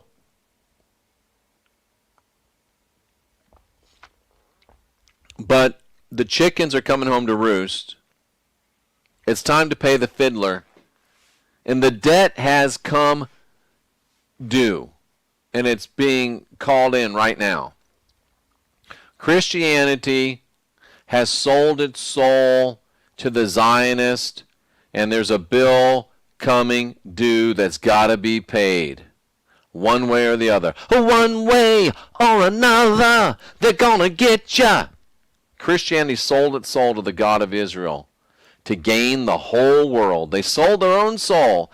They gained the whole world, or at least half of it. Time to pay up. And we've got our first call of the evening. It's late night in the Heartland. You're live with Jeffery Daugherty. Hey, Jeffrey. This is Merritt out in Yakima, Washington. I love Yakima. I've been there many times. It's a beautiful Central Valley of Washington. How you doing? Great. I've been farming all day. I have a little 2-acre place that I farm and grow my own food. Well, good for you. I want you to know that I really enjoy your show, and I think that what we're dealing with is some kind of ancient system where they can keep us separated. Remember that song, Got to Keep Them Separated? Yes. But they're doing their job. They're keeping us separated. And one day, people with high IQs like you, you're going to figure out a way of getting all the other high IQ people together, and we're going to come up with some kind of way of, separating ourselves. Well, I got you on the phone, didn't I? So I'm getting something done. Yeah, you're great, man. I can't. You know who just came to my door and they were listening? Were the local Mormon brothers. Excellent. I said, hey, you guys are dressed like CC Riders. And they say, what the hell is that? And I said, well, that's in the South when the boys would leave the church and go out and proselytize, they would dress up like you guys. And I said, and they wrote a really cool song about it, too. No, they did. They did. Anyway. Hey, I really appreciate that. Thank you so much for calling in. And you're right, and we're going to get to that. It is all about separation. It's all about dividing and conquering. And we'll get to that as we go a little bit deeper into this presentation. I'm going to try to go till 11 o'clock before we take our break. And then we will keep the lines open. And we're going through till midnight tonight. And then we'll be back tomorrow night at 10 p.m. to midnight. And then Thursday and Friday back to 9 until midnight. And, of course, Friday coming to you live from the party, from the meetup in Branson, Missouri. Boom. I don't think you have to tip. Oh, I don't think you have to subscribe to tip. But you have to sign up, I think, just to be able to be on Rockfin. So once you sign up, you can tip. Okay. It's time to pay up, Christians, and you're going to have to pay up. Thanks to Christianity, the Jewish Tanakh. Now let's look up that word. What exactly is the Tanakh? Do you know exactly what the Tanakh is? Tanakh. I don't know exactly what it is, so I'm going to look it up. Tanakh.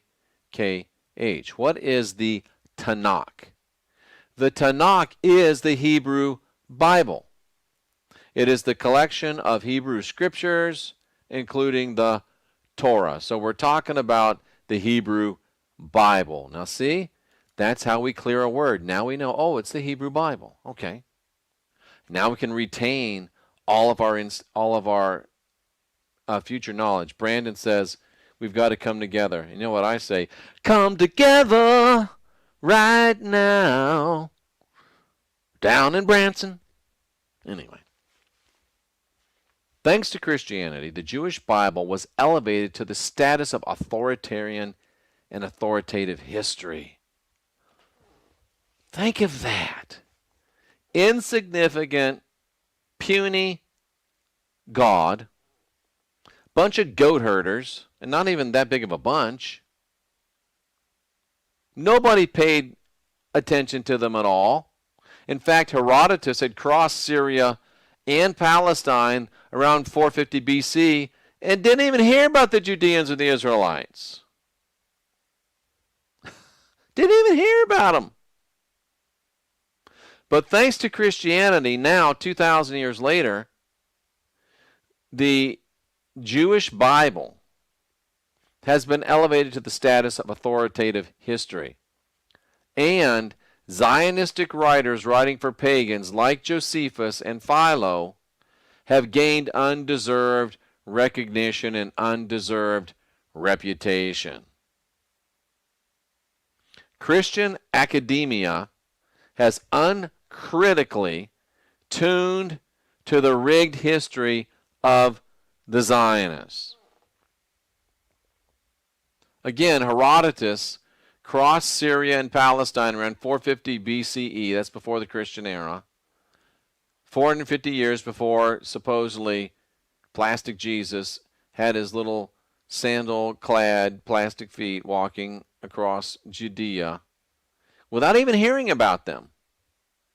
They were so insignificant just 450 years, which is nothing in history, just 450 years before plastic Jesus showed up on the dashboard of my car, that he hadn't even heard of them. But yet, Christian historians, and that's an oxymoron, Christian historians decided that Jerusalem had been at that time the center of the world. But Herodotus, a real historian, didn't even find the Judeans, didn't even find the Israelites. So at the time that Christian historians want us to believe that Jerusalem was the center of the civilized world, Herodotus, a real historian, walked right past it and didn't even notice it. It's almost as if it wasn't even there. Like Bethlehem. Did you know that Bethlehem, or no, not Bethlehem, Nazareth, wasn't even really a place until well after the life of Jesus? They made it up. They made it up. You see why it's called a pea popper? Because the pea will pop every now and then in the microphone, and that's not good. So the Christians have manufactured and caused to be accepted almost ubiquitously, which means everywhere all the time, the totally fictitious empire of Solomon. It was made up. Until the 19th century, world history was calibrated on a fanciful biblical chronology. Hopefully, we are waking up a little bit, ladies and gentlemen. It's late night in the Heartland. You're live with Jeffery Daugherty. Hey. Hey, Joe, Hey, what's Joe. up, my friend? So, I believe that nearly everyone has had a problem with how they believe that the world as it is has been set up, and there's nothing you can do about it. So shut up and go with the flow. Good point. That's what I see. And if you don't shut up and follow the guys, we're gonna put up some more tomatoes. Oh, you don't want to wear the mask? Well, here's a couple $1,000 fine. Now get back in line. And it makes people feel hopeless, like a drop in an ocean. What we should keep firm in our minds to hold the line, so to speak, is to realize that we can change the system, but we've got to come together, and we have to be smart as how to prevent it from ever happening again, and finding the proper system to replace the bad system that has been there since the past. Great point, John. Great point. So, I would say not opium, but the belief that what sort of thing of belief, follow that, and that will help out. Very well stated. I do agree with you. We can win. And I'm convinced that we will win. There's no doubt about it. We will win. This world will be better than it's ever been, sooner than even we can imagine, because we're the last generation of real humans, and we are unindoctrinating ourselves, and we are in the winning business, and that business is about to be booming. Keep the faith, hold the line, stand up, do your part, and we will win the day, ladies and gentlemen. Thank you so much for that, Joe. I appreciate the call. So, the real problem, Christianity is a problem. It's a big problem. But we have to understand and see so many people today, I drive down the road, and I don't know if they have these in your neck of the woods, but we've got these stupid signs that people have in their yard, like political signs, and it says, Lord, heal our land. And they're probably nice people, but they're stupid. Putting that dumb sign in your lawn is not going to help anything. Why don't you go to the school board meeting? Why don't you go to the county commissioners meeting? Why don't you actually do something instead of put a dumb sign in your lawn acting like that's going to make a difference? Come on, man. We've got to be smarter than that. And the Lord is the one that's ruined the land. How are you going to ask him to heal it? It's late night in the Heartland. You're live with Jeffrey Daugherty. Hey, Jeff, it's John in Tulsa. Hey, John, what's up, brother? Well, I thought I'd throw something in. Just in case I don't make it up, I'm going to try real hard. But I did a little research on, in 1841, a guy by the name of Orson Hyde was sent by the Church of Latter-day Saints over to Israel. He climbed up on the Mount of Olives and did a dedicatory prayer to bring all the Jewish people back to Israel. Really? 1841. Yeah. Well, recently, the church does baptisms for the dead, which, yes, to me, at least they believe that you're not going to go to hell if you hadn't heard the gospel, so they're going to preach it to you in the spirit world. At least that's kind of nice in a way. Yeah, that's admirable.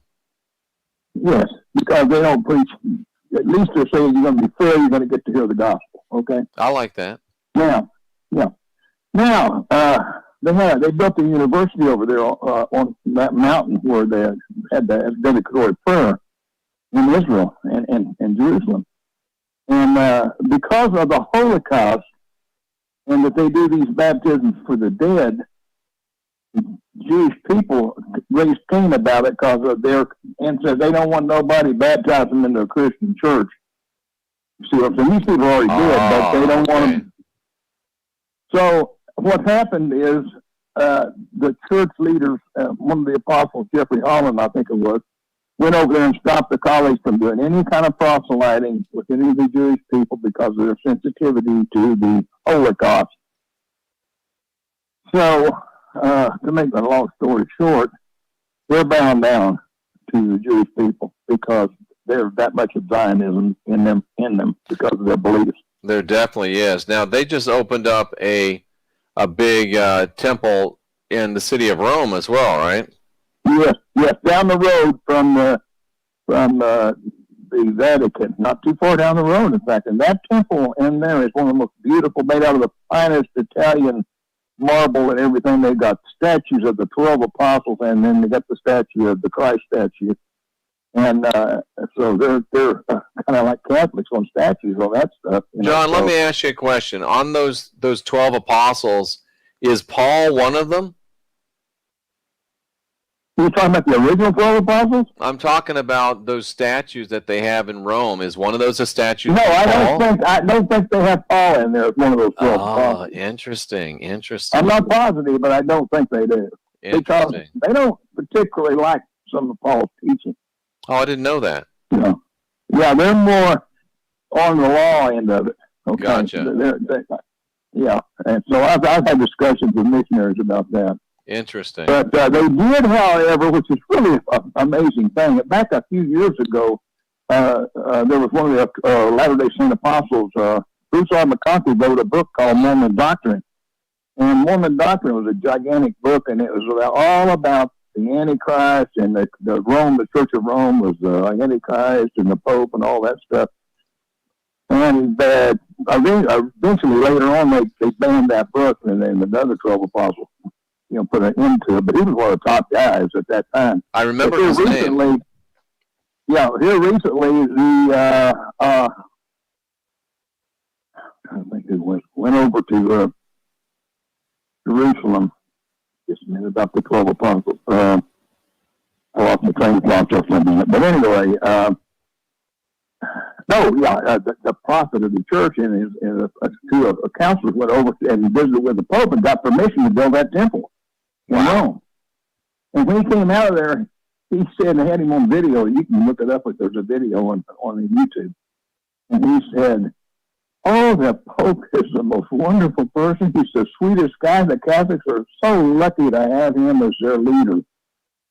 And I thought, when I was in there, Mormon Doctrine was saying they were the Antichrist, and here you're sucking up, boy.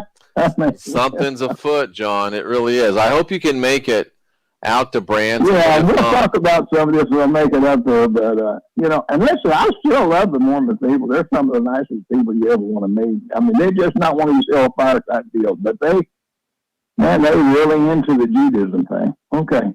Well, thank you, sir, and I do hope to see you. If not, we'll get down your way before too long. That's John from Tulsa, and we're talking about the Friday night or the Friday meetup starting at 2 p.m. in Branson, Missouri, and we're going to have several people there. We're probably not going to full-blown feed you, but I think we'll go to a restaurant together, and we'll probably have some drinks maybe, I don't know, just something's talking about maybe getting some hot dogs. I don't know what we'll do, but we'll have a good time. We'll meet each other.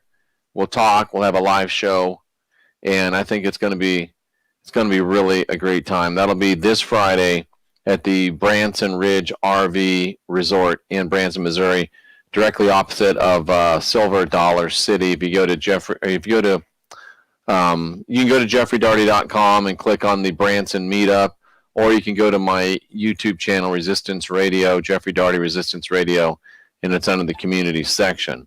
So The penetration of the Jewish spirit into the Christian church under the influence of reluctantly converted Jews and their descendants is a much more massive phenomenon than is generally admitted. It's called crypto-Jew, hidden Jew, secret Jew. And that's not really a problem because the Jewish people aren't our problem. And too many times within our genre, Jewish people take too much crap from us.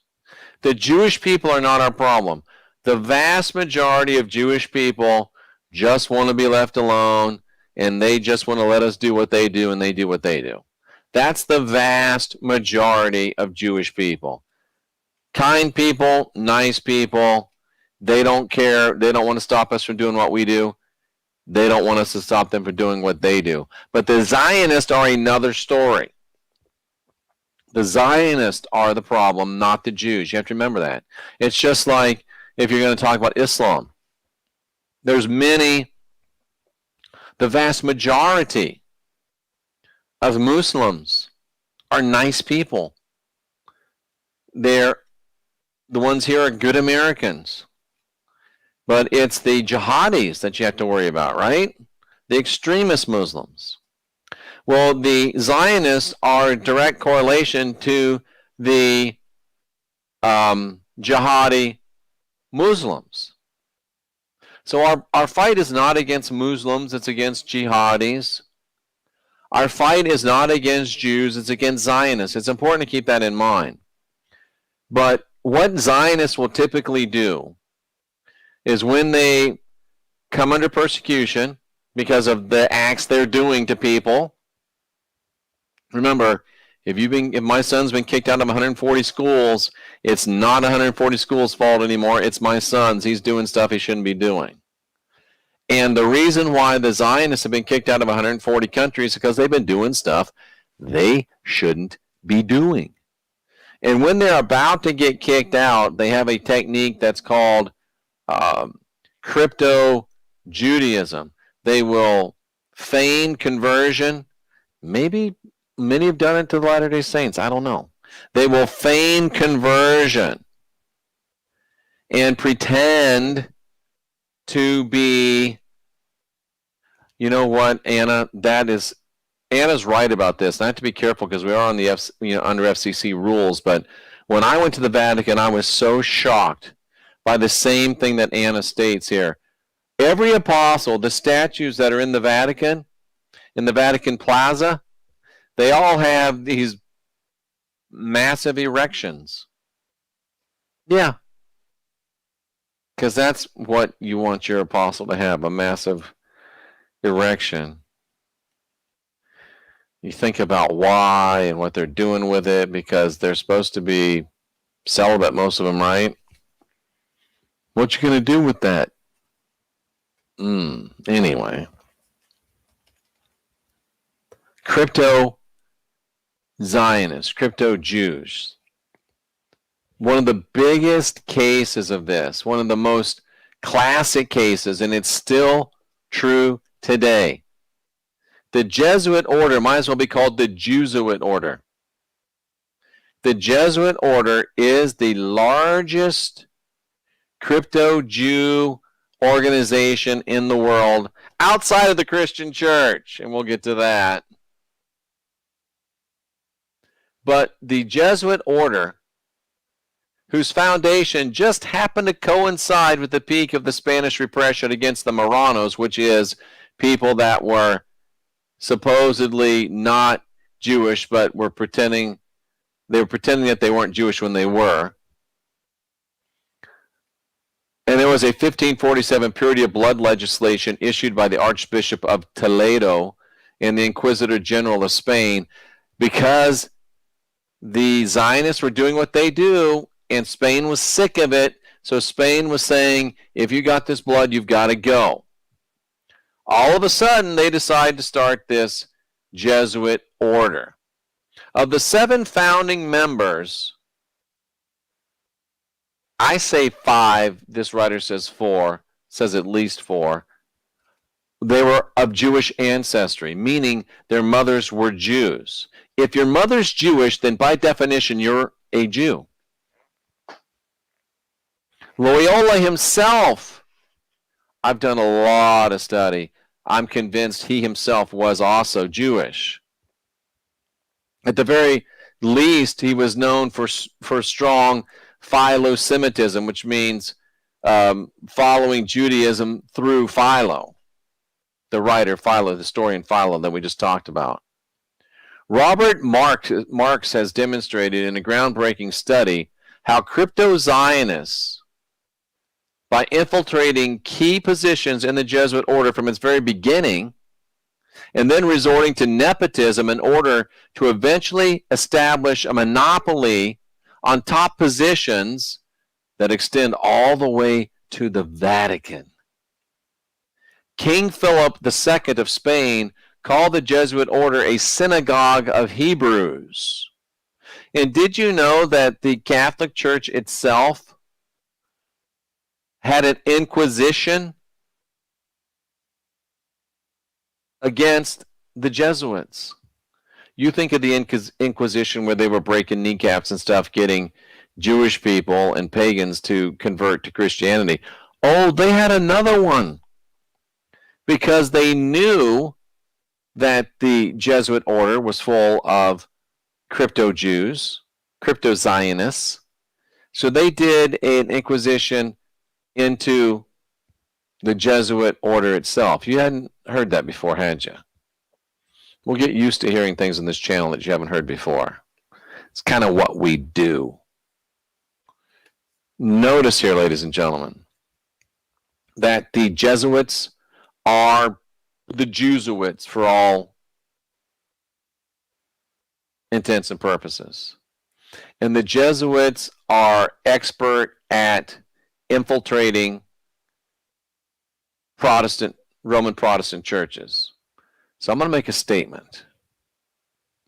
Most of the vast majority of the prominent Christian leaders, quote unquote, that you know are Jesuit plants. In other words, they are crypto-Zionists.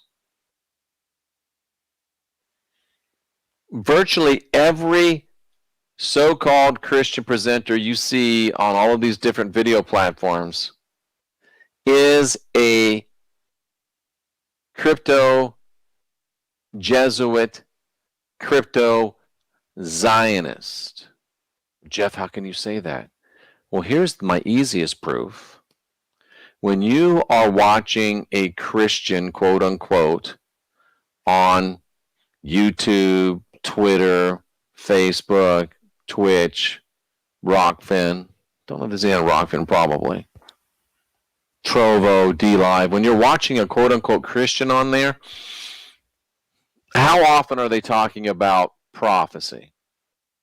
How often do Christians talk about the rapture? How often do Christians talk about the book of Revelation? How often do Christians talk about the tribulation period and mark of the beast and the third temple?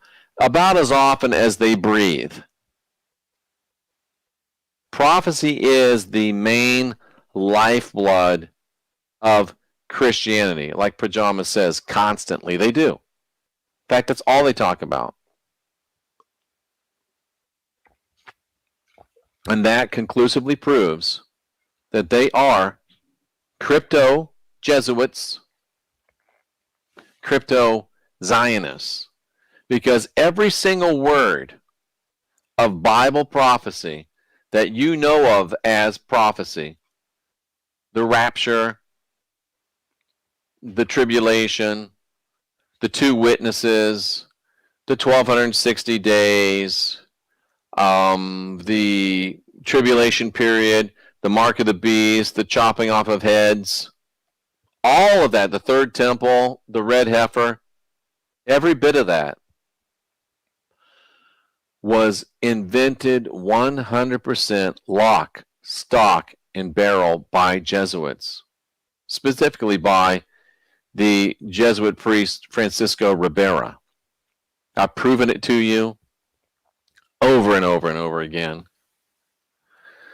And it's simply the truth. And that's what you get when you come to this channel. You get simply the truth. Some say we're simply the best. I like that. But you do get simply the truth. There's no doubt about that. Simply the truth. That's what we're about, is simply the truth. We're about helping you to unindoctrinate yourself. We're about helping you do that.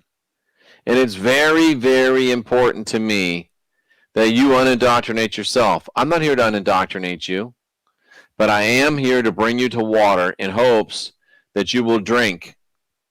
I am here to lead you into objective information in hopes that you will think. But I can't make you do it. And even if I could, I wouldn't. I guess, in a word, I'm here to try to encourage you to unindoctrinate yourself.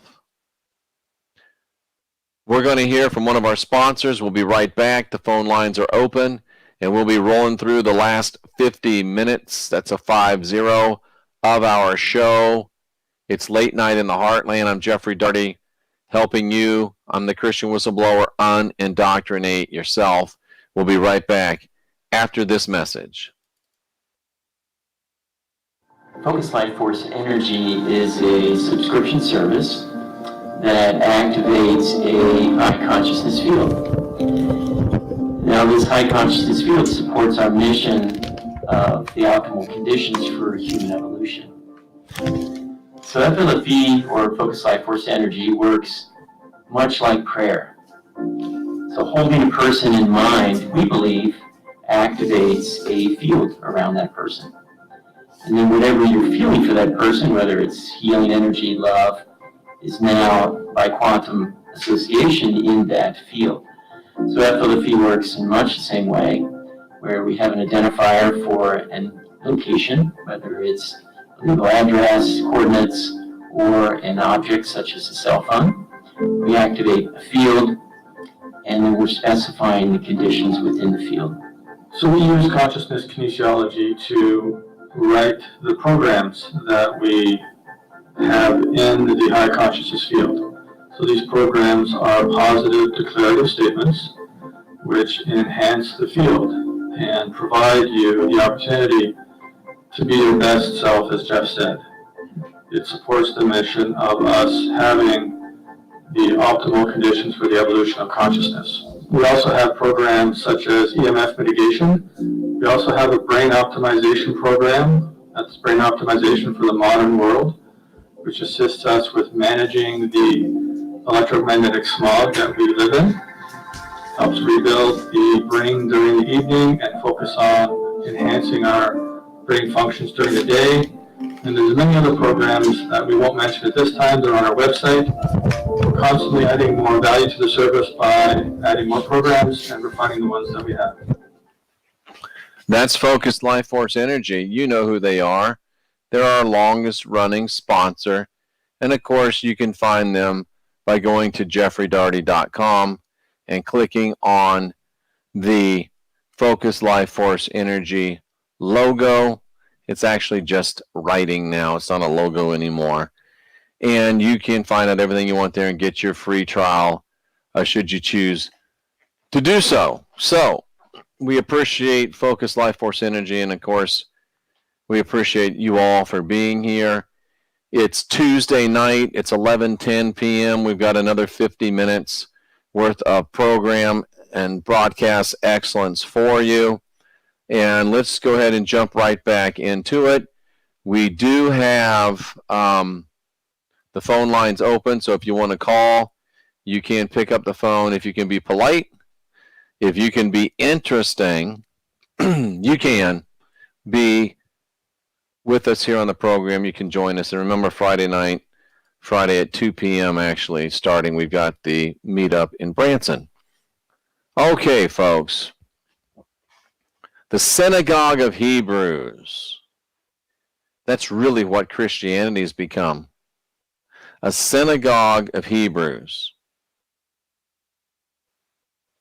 I got something I want to give you on that, but I think I'm going to wait a little bit. Let's get a little deeper into this. The Marranos in the Spanish Netherlands, this is so, because another little thing happened which caused the invention of the Jesuit order. A little thing called the Protestant Reformation.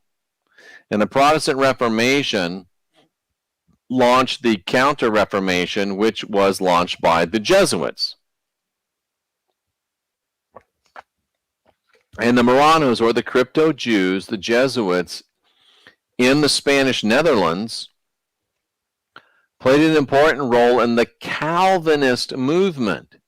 Calvinism is the leading school of Roman Protestantism. According to Jewish historian Lucian Wolff, and by the way, Lynn Wood's first name is Lucian. According to Jewish historian Lucian Wolff, the Marranos in Antwerp, which is in Belgium, took an active part in the Reformation movement. Wait a minute, crypto-Jews took an active part in the Reformation movement. I've told you many times, and I've proven it to you with Luther, with Calvin, with others, that the Protestant Reformation was nothing more than a Jesuit psyop. They took part in the movement. They had given up their mask of Catholicism for a not less hollow pretense of Calvinism. They're really Jews. They're really Jews, but they were pretending to be Catholics, and they got tired of pretending to be Catholics, so they decided to become Protestants. Deidre Stone, thank you so much for the tip, the $2 tip on Rockfin. Violet, thank you for the $2 tip on Rockfin.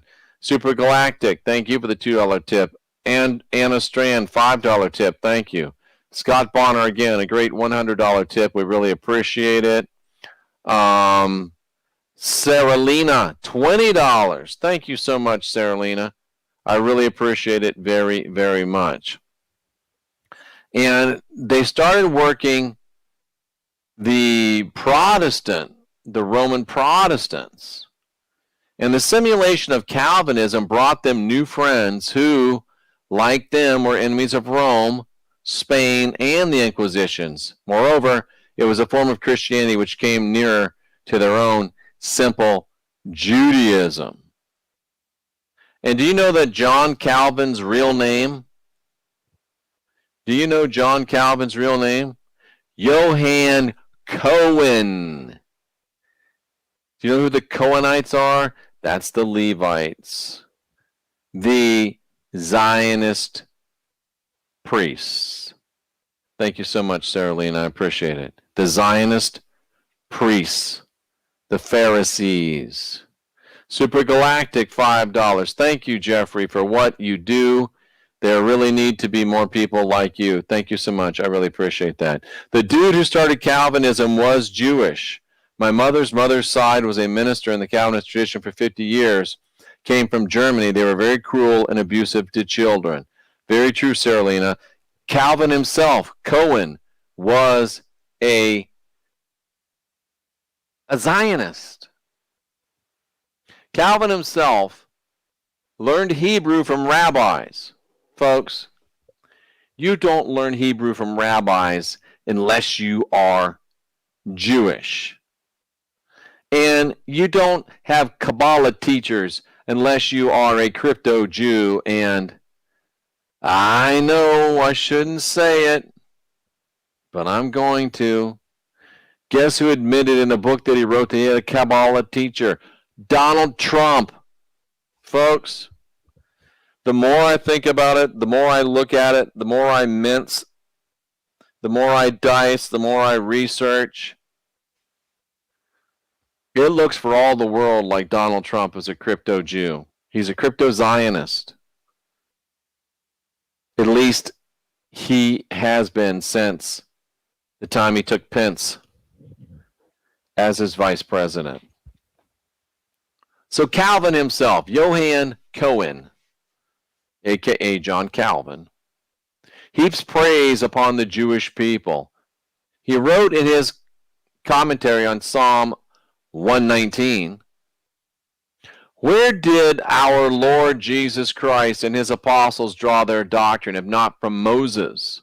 And when we peel off all the layers, we find that the gospel, which really is the good news of the victories of Caesar, is simply an exhibition of what Moses had already said.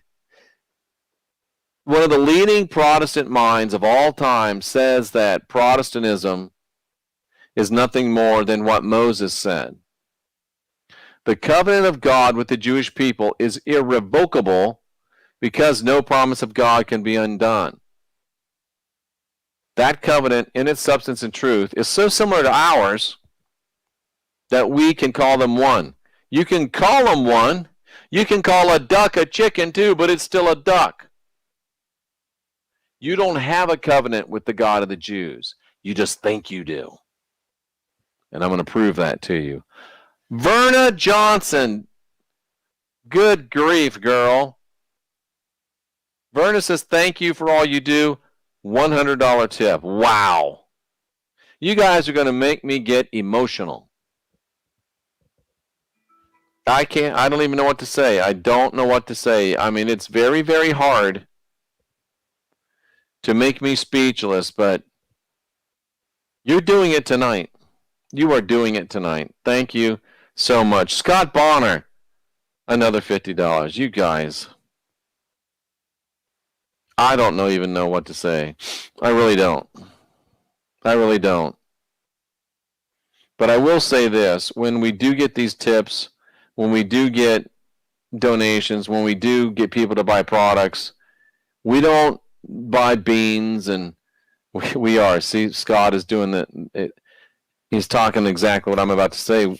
We put it into use. That's why you see this construction behind me, the walls going up. And that's what Brandon was saying when he said, let's build that wall. We're just about there. We're getting really close to building that wall. I can't say thank you enough. It's very, very humbling. And some people say I can use some of that. You don't have a covenant with the God of the Jews. You just think you do. And I'm going to show you that tonight. Jeff, why do you got to be the bearer of bad news? Well, it's just news. It's only bad because you're silly. British Puritans went so far as to consider Leviticus to be still in force. They circumcised their children, and they scrupulously respected the Sabbath. Under Charles I, which was the later early to mid 1600s, Isaac Disraeli, the father of Benjamin Disraeli, who went on to become prime minister, said it seems that religion chiefly consisted of Sabbatarian rigors, and that a British Senate had been transformed into a company of Hebrew rabbis. Wealthy Zionists started to marry their daughters into British aristocracy, to the extent that, according to Hilaire Belloc's estimate, with the opening of the 20th century, those of the great territorial English families in which there was no Jewish blood were the exception. Are you listening to that? The English royalty infested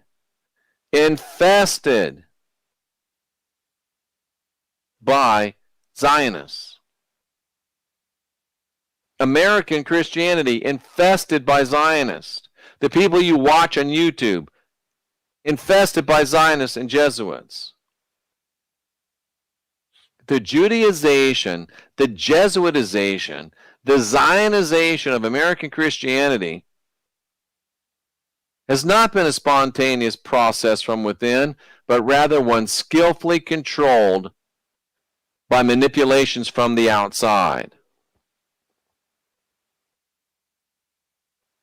And I love this writer because they say things I've never heard anybody else but me say.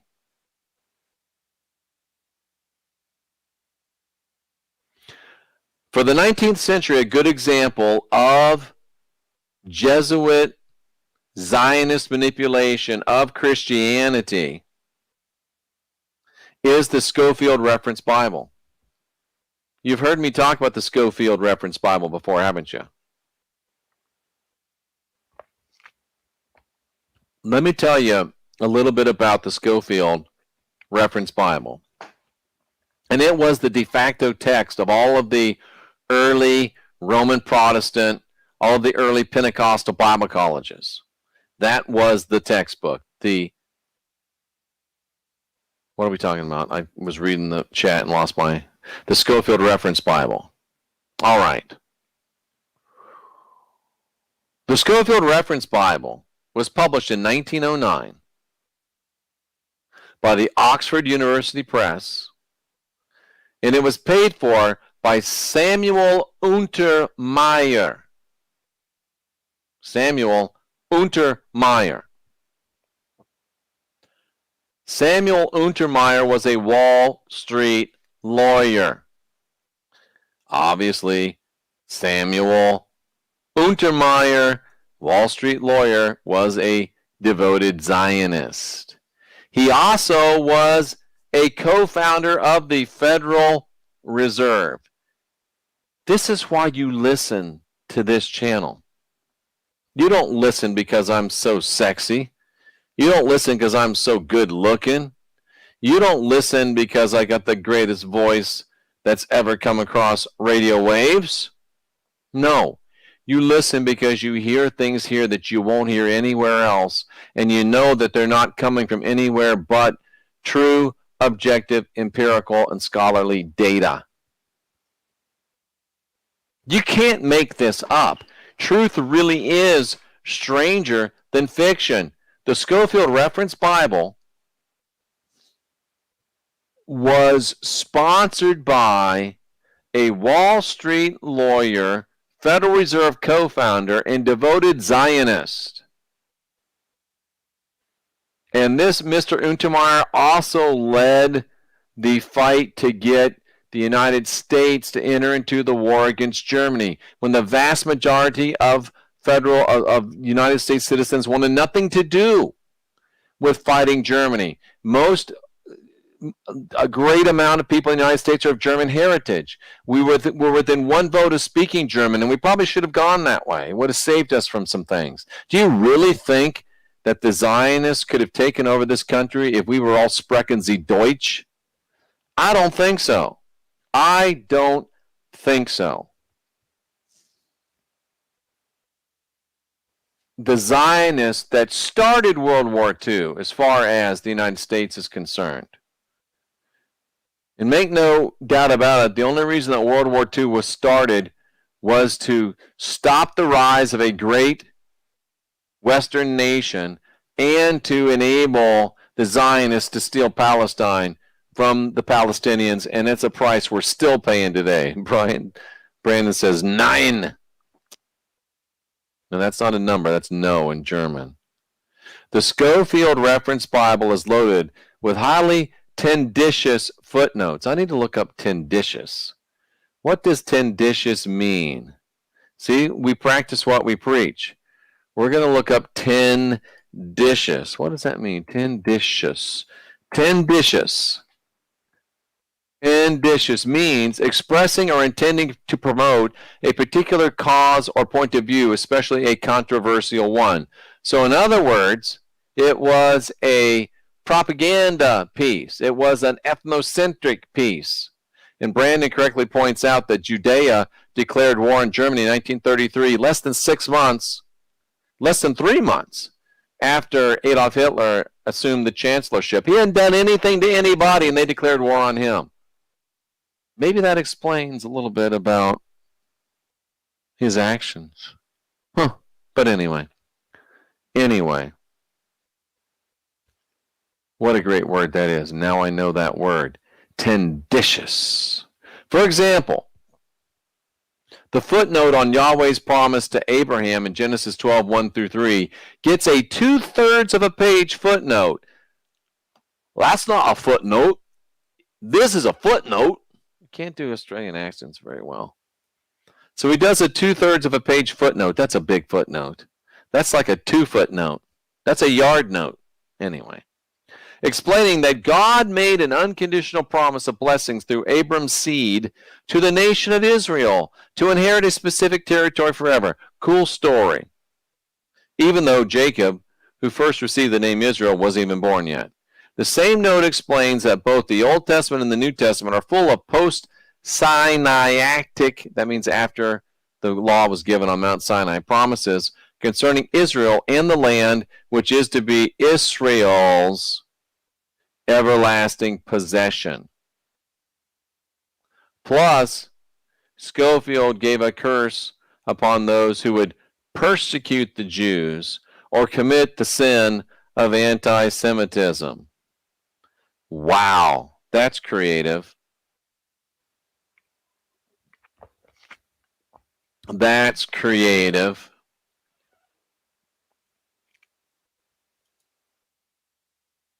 As a result of this gross propaganda, we've only got a half an hour left in the show. The phone lines are still open. And let me put the phone number back up here because I realize that I don't have my background. That will show the phone number, 913-279-0831. 913-279-0831. As a result of this gross propaganda, most American evangelicals regard the creation of Israel in 1948 and its military victory in 1967 as miracles fulfilling Bible prophecies and heralding the second coming of Christ. It has nothing to do with either. This was written as scripted prophecy by complicit Pharisaical scribes working for Rome, writing out what they hoped and planned to do, and selling it to you as holy prophecy. And so many of you are, I know that you don't like this word, but you're so stupid you believe it. Jerry Falwell, speaking of, declared, right at the very top of our priorities must be an unswerving commitment and devotion to the state of Israel. Why? What has Israel done for us? Pat Robertson, boy, we got a list of champions here. Pat Robertson said the future of this nation, America, may be at stake because God will bless those that bless Israel. They really believe that little bitty desert god of goat herders is the divine. They're crazy. I knew that fat Twinkie munchin' John Hagee was going to show up. John Hagee's the chairman of Christians United for Israel. And here's the really scary part. The U.S. must join Israel in a preemptive military strike against Iran, Persians, to fulfill God's plan for both Israel and the West. Gullible Christians not only see God's hand whenever Israel advances in its self-prophesied, destiny of world domination, but are ready to see Israel and its leaders themselves as prophets when they announce their own false flag crimes. Michael Evans, author of American Prophecies, believes that Isser Harel, founder of Israeli secret services, had a prophetic inspiration when, in 1980, he predicted that Islamic terrorists would hit the Twin Towers. So, Israeli secret services leader has a prophecy that Islamic terrorists would hit the Twin Towers. A prophecy, he says. Scott Bonner, 20 more. Thank you so much. Over $300 tonight. That's crazy. Much, much love. Me thinks that Isser Harel, founder of Israeli Secret Services, he might have known that the attack on the Twin Towers was coming, but it wasn't because he was a prophet. It's because he was complicit. Speaking of complicit, have I got a piece of video for you, ladies and gentlemen? Watch this. Let me make sure that the video's queued up. I'm pretty sure it is, but let me make sure. I want to make sure the screen is queued up because I want you to be able to hear this clearly. All right. I think you should be able to hear this clearly now. Let's do it.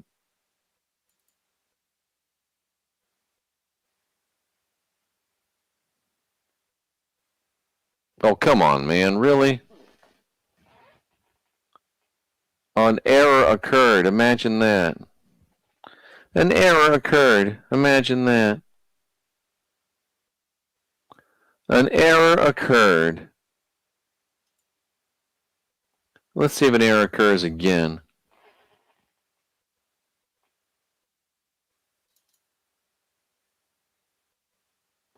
They're not going to let us show this. They are not going to let us show this. Huh. Wow. An error, they say.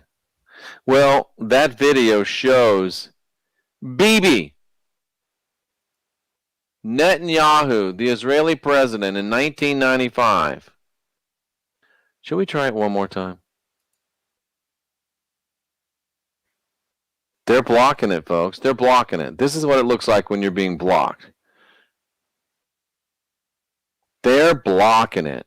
An error occurred. Sure it did. I got your error. Well, anyway, what he did was he, in 1995, said that if America doesn't start realizing how bad the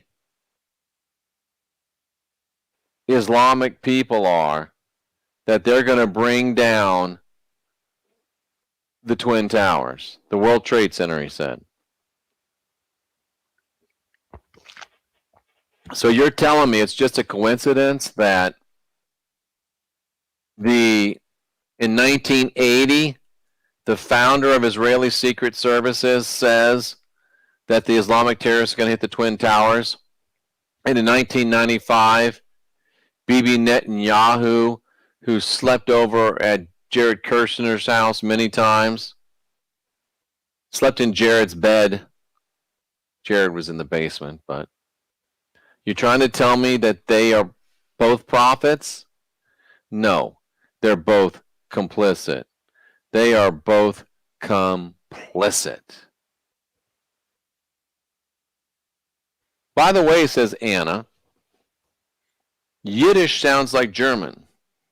Not only by Khazarian copy and shift narrative, but also because of the real human nativity and the script that they created for the last generation of real humans. We're not going to fall for it, Anna. And it's beyond question, folks, that Christianity played a major role in the creation of Israel. And it continues to play a major role in securing American and European support for its criminal enterprises. Scott wants to know if Bibi and Jared might have spooned. You know, it's an interesting question, Scott, because Jared's dad, who threatened to out the governor of New Jersey who had a boyfriend and forced the governor of New Jersey to out himself. The word is that Jared's dad likes to go out on the town. Charlie likes to go out on the town.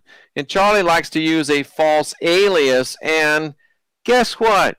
Charlie likes to be a switch hitter, if you know what I mean. Charlie likes to play with the boys sometimes. That's what they say. Charlie Kushner, Jared's dad. So, they say the apple don't fall too far from the tree. I don't know if that's true or not, but all I'm saying is it's not out of the realm of possibility that Bibi and Jared might have spooned. Sorry for hitting the microphone. They might have spooned. Who would have been the spooner and who would have been the spoonee? Who's in front, who's in back? That's interesting. But it's beyond question that Christianity played a major role in the creation of Israel. America continues to play a major role in securing American and European support for its criminal enterprises.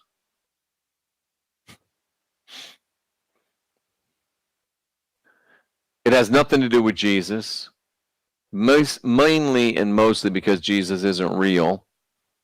But the Christian support for Israel, the American support for Israel, is due to the Old Testament. And it's the Old Testament, and I would add the writings of Paul, as I'll show you in my few remaining minutes, is the Trojan horse. The Old Testament and the writings of Paul are Israel's Trojan horse inside Christianity. By recognizing and acknowledging the ridiculous claim of the Zionists to have special status as the chosen people, by accepting that, Christians have granted them an extraordinary symbolic power that no other ethnic community can compete with. How interesting that Christians accept, promote, and preach Israel as the chosen people, when Peter wrote in his epistles that God has no respect for persons. Both of those can't be true. I feel compelled to show you that verse real quick. God is no respecter of persons. So if you're not a respecter of persons, how in the world can you have a chosen people? You cannot. You cannot. Let me call your attention to Acts chapter 10, verse number 34. Acts chapter 10, verse number 34. I'm going to show it on the screen if you're watching. If you're on radio, I will read it out for you so you can also see and hear. Well, you can't see, but see in your mind's eye. It'll become very clear to you. Peter. Remember Peter who said, "Thou art the rock, the Son of the living God"? Peter said, "I now truly understand that God does not show favoritism. God is an acceptor of faith. He is not a respecter of persons. God is not a respecter of persons. God does not show partiality." So how in the world can Peter be right when Peter says that God doesn't show partiality, but yet Paul and the Old Testament says that the Jews are the chosen people? You can't have it both ways. Somebody's wrong, somebody's right, somebody's lying. And it's the Bible that is lying. And you are too lazy, too frightened, and perhaps too stupid to see it.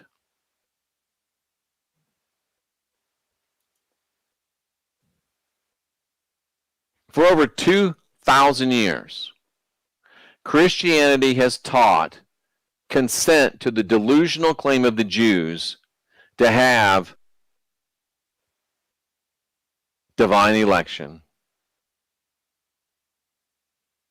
Are they not the first and only ethnic group whom the God of the universe has addressed personally? The people he has loved to the extermination of its enemies? Are they the only ones? Really? That's God? Whatever the reservations, it is to accept the metaphysical superiority of the Jews. You have to if you're going to be a Christian. The Jews are God's chosen people. You're praying for the peace of Jerusalem. You're hoping for a third temple. You're praying for the New Jerusalem, which is a black cube, to come down and control the world from one place with one guy, with one law, and one party, and a few stragglers that they get to come and bring taxes. You are, if you believe that the Jews are the chosen people, you are accepting the metaphysical superiority of the Jews. And let me ask you a question. By the way, Adolf Hitler never used the term master race. But what is different from saying that we're the chosen people or we're the master race? What's the moral difference?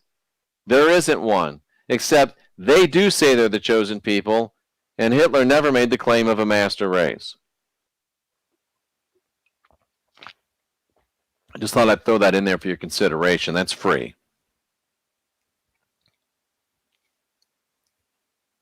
What we're experiencing today, ladies and gentlemen, what we're experiencing today is the final consequences of our submission to the Zionists. The exalted status of the Zionists and of their holy history, quote unquote, is the deeper reason for their influence on the affairs of the world. If Christianity had not been invented, then the Zionists would have long been forgotten. If Christianity had not been invented, you would not have Israel right now in Palestine. The people that were born there and raised there and lived there their entire lives until the Zionists came and stole their land, they'd still own it. They'd still be there. And there wouldn't have been billions of dollars of American treasure and far too much American blood shed on those sands in support of a lie. By accepting the triple biblical paradigm of a jealous God, a chosen people, and a promised land, Christian churches, both Roman Catholic and Roman Protestant, have become complicit with the imperialistic project of the Hebrew Bible. Therefore, there will be no definitive emancipation from Zion and Zionism without mental and moral emancipation from the biblical matrix. Do you believe that I didn't write that? I'm going to read it again, though. This is unindoctrination. There will be no emancipation from Zionism. There will be no emancipation from communism. There will be no emancipation from socialism without mental and moral emancipation. Emancipation means to be set free from the biblical matrix. So good, so strong, so powerful, and so right.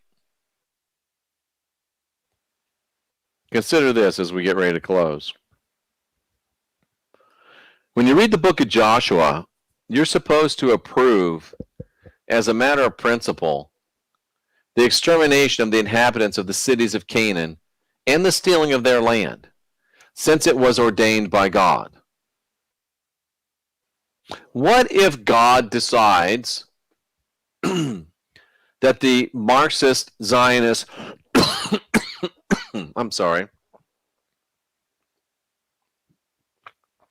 what if God decides, and he will, it's coming, that the Marxist Zionists of BLM and Antifa and their leaders and funders, what if they decide that they can steal your land? They can steal your stuff. And that it's been ordained by God. The editors of My Bible de Jerusalem explain in a footnote to chapter 3,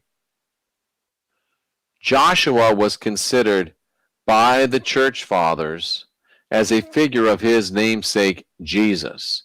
Joshua and Jesus, basically the same name in Hebrew. That's true. And the Jordanian passage, that means going across the Jordan to the promised land, is a figure of Christian baptism. They're right. Joshua is a figure of Jesus. And the crossing of the Jordan to destroy, kill, maim, rape, torture, and steal the promised land is a perfect figure of Christian baptism. Joshua is a figure and a type of Jesus. Both of them are bloodthirsty fanatics. You read in the book of Revelation where Jesus is coming back, clothed in a garment dipped in blood. Read that in the Hebrew. In the Hebrew, or excuse me, it's Greek because it's New Testament. It says that Jesus is coming back in a garment that is stained and splattered by hemorrhaging blood. That means that he is cutting arteries and killing people like Dexter. That's why his garment is dipped in blood. He's covered with the blood of the Gentiles, non-Zionists, that he slaughters. That's in the New Testament. That's the book of Revelation.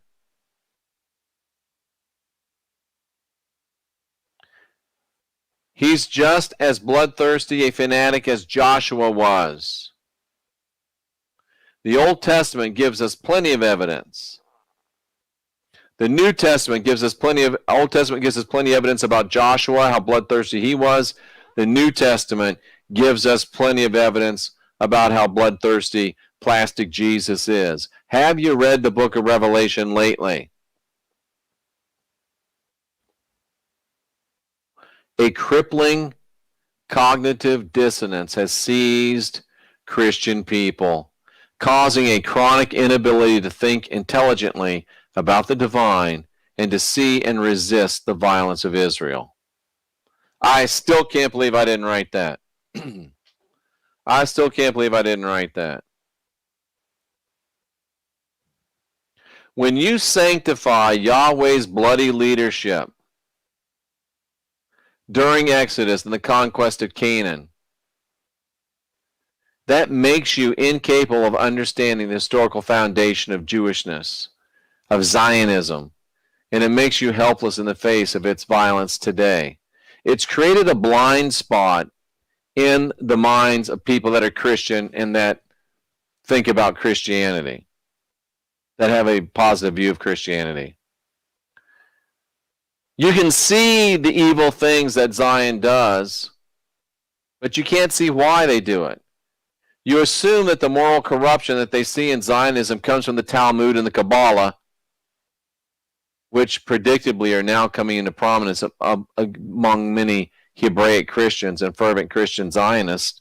Right now, the most powerful thing out there is this Chabad Lubavitch. It is Kabbalah, it is Gematria, it is Chabadism. We talked about that last night.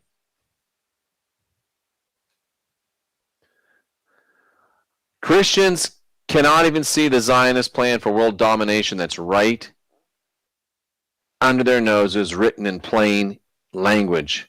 I can't believe I didn't write this. Remember, I've told you the book of Revelation, the opening of the 6 seals, the descent of New Jerusalem, the rule of one guy, one God, if you will, one guy with a party of 144,000, the only ones allowed in the city. The other people can just come and bring taxes. It's communism. It's the rise of a communist and the complete of a communist takeover. And Christians are so ignorant and, after hearing this and not changing, stupid, that not only do they not only once they, right now they might be ignorant and not see the plan. I'm telling you the plan. I've revealed the plan to you. It's a plan for world domination. It's written in plain language in your Bible, right under your nose. And if the Jewish Bible had not become the Christian's holy book, it would have been exposed as proof of the Zionist, racist, and supremacist ambitions long ago. But when it comes to the Old Testament and the New Testament, Christians are seized by a severe reading disorder. You see, they think when they read Israel will conquer the world, they're reading the church will conquer the world. The church will convert the world. It ain't gonna happen. It ain't gonna happen. But Jeff, you don't understand. What happened to my rock fin? It went away. But Jeff, you don't understand. We've been engrafted. Oh, really? Tell me how that works, that you've been engrafted. Because however you think it works, it doesn't. You're wrong. And I'm fixing to show you just how wrong you are. I got my rock fin back. I'm fixing to show you just how wrong you are, my Christian friends. Engrafted. Where did I write this down? I wrote this down because it's very, very important. Engrafted. What are we looking at? We're looking good.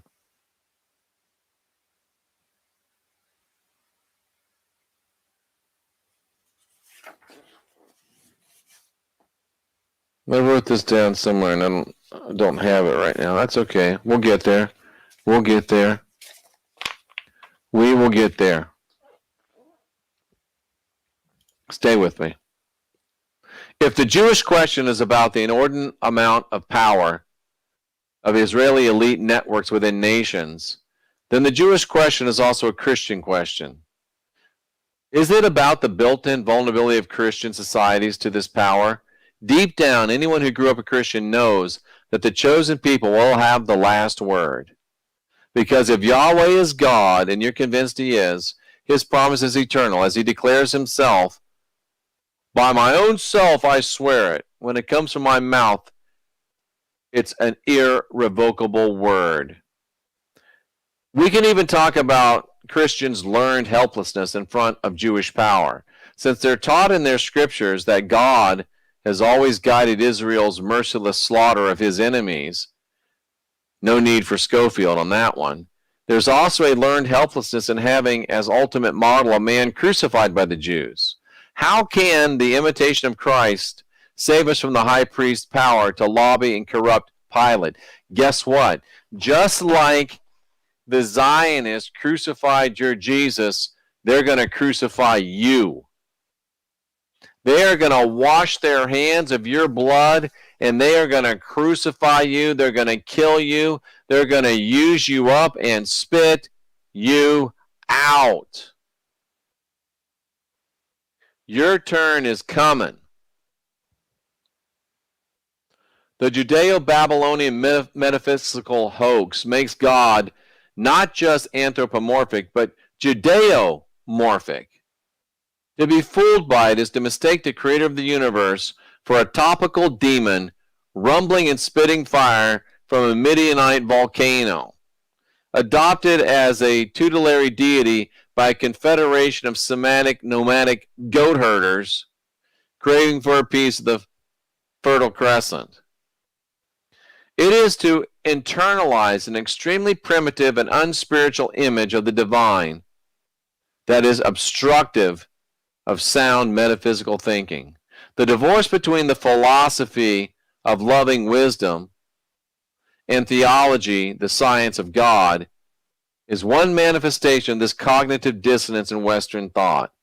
In the final analysis, says this writer, the jealous Yahweh, destroyer of all pantheons, is so unconvincing in the garb of the great universal God that he is fated to be discarded in his turn.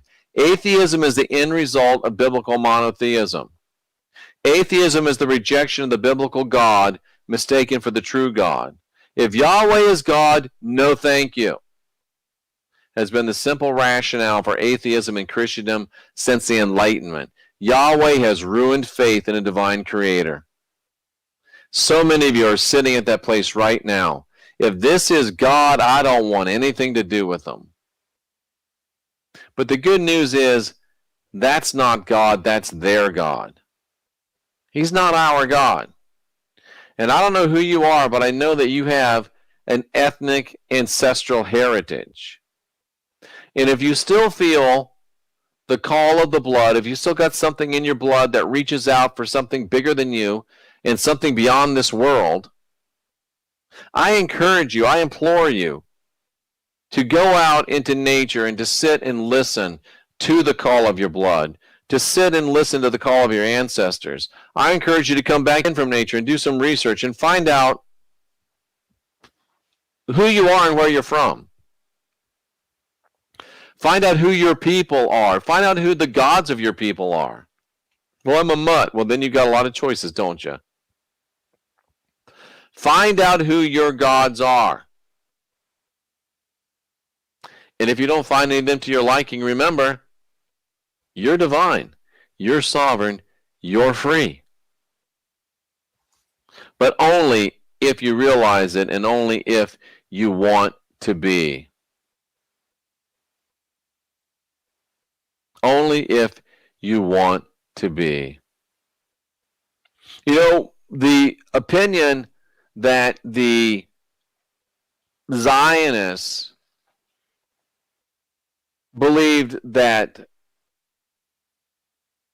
the opinion that the non-Jews thought that their God was Seth, who murdered Osiris, was so widespread in the Greco-Roman world that when the Romans breached the temple at Jerusalem, they expected to see the golden head of a donkey. Pompey was freaked out that he didn't see it.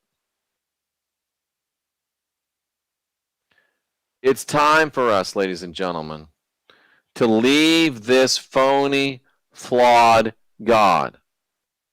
It's time for us to find our gods and to find the God within. We will have a after party about 5 minutes after I leave the air here, right back on Rockfin. We'll have an after party there for about a half an hour. So if you want to come and join us, you know where to find us. Reject the God of the Bible. He's not the real God. Search for the real God.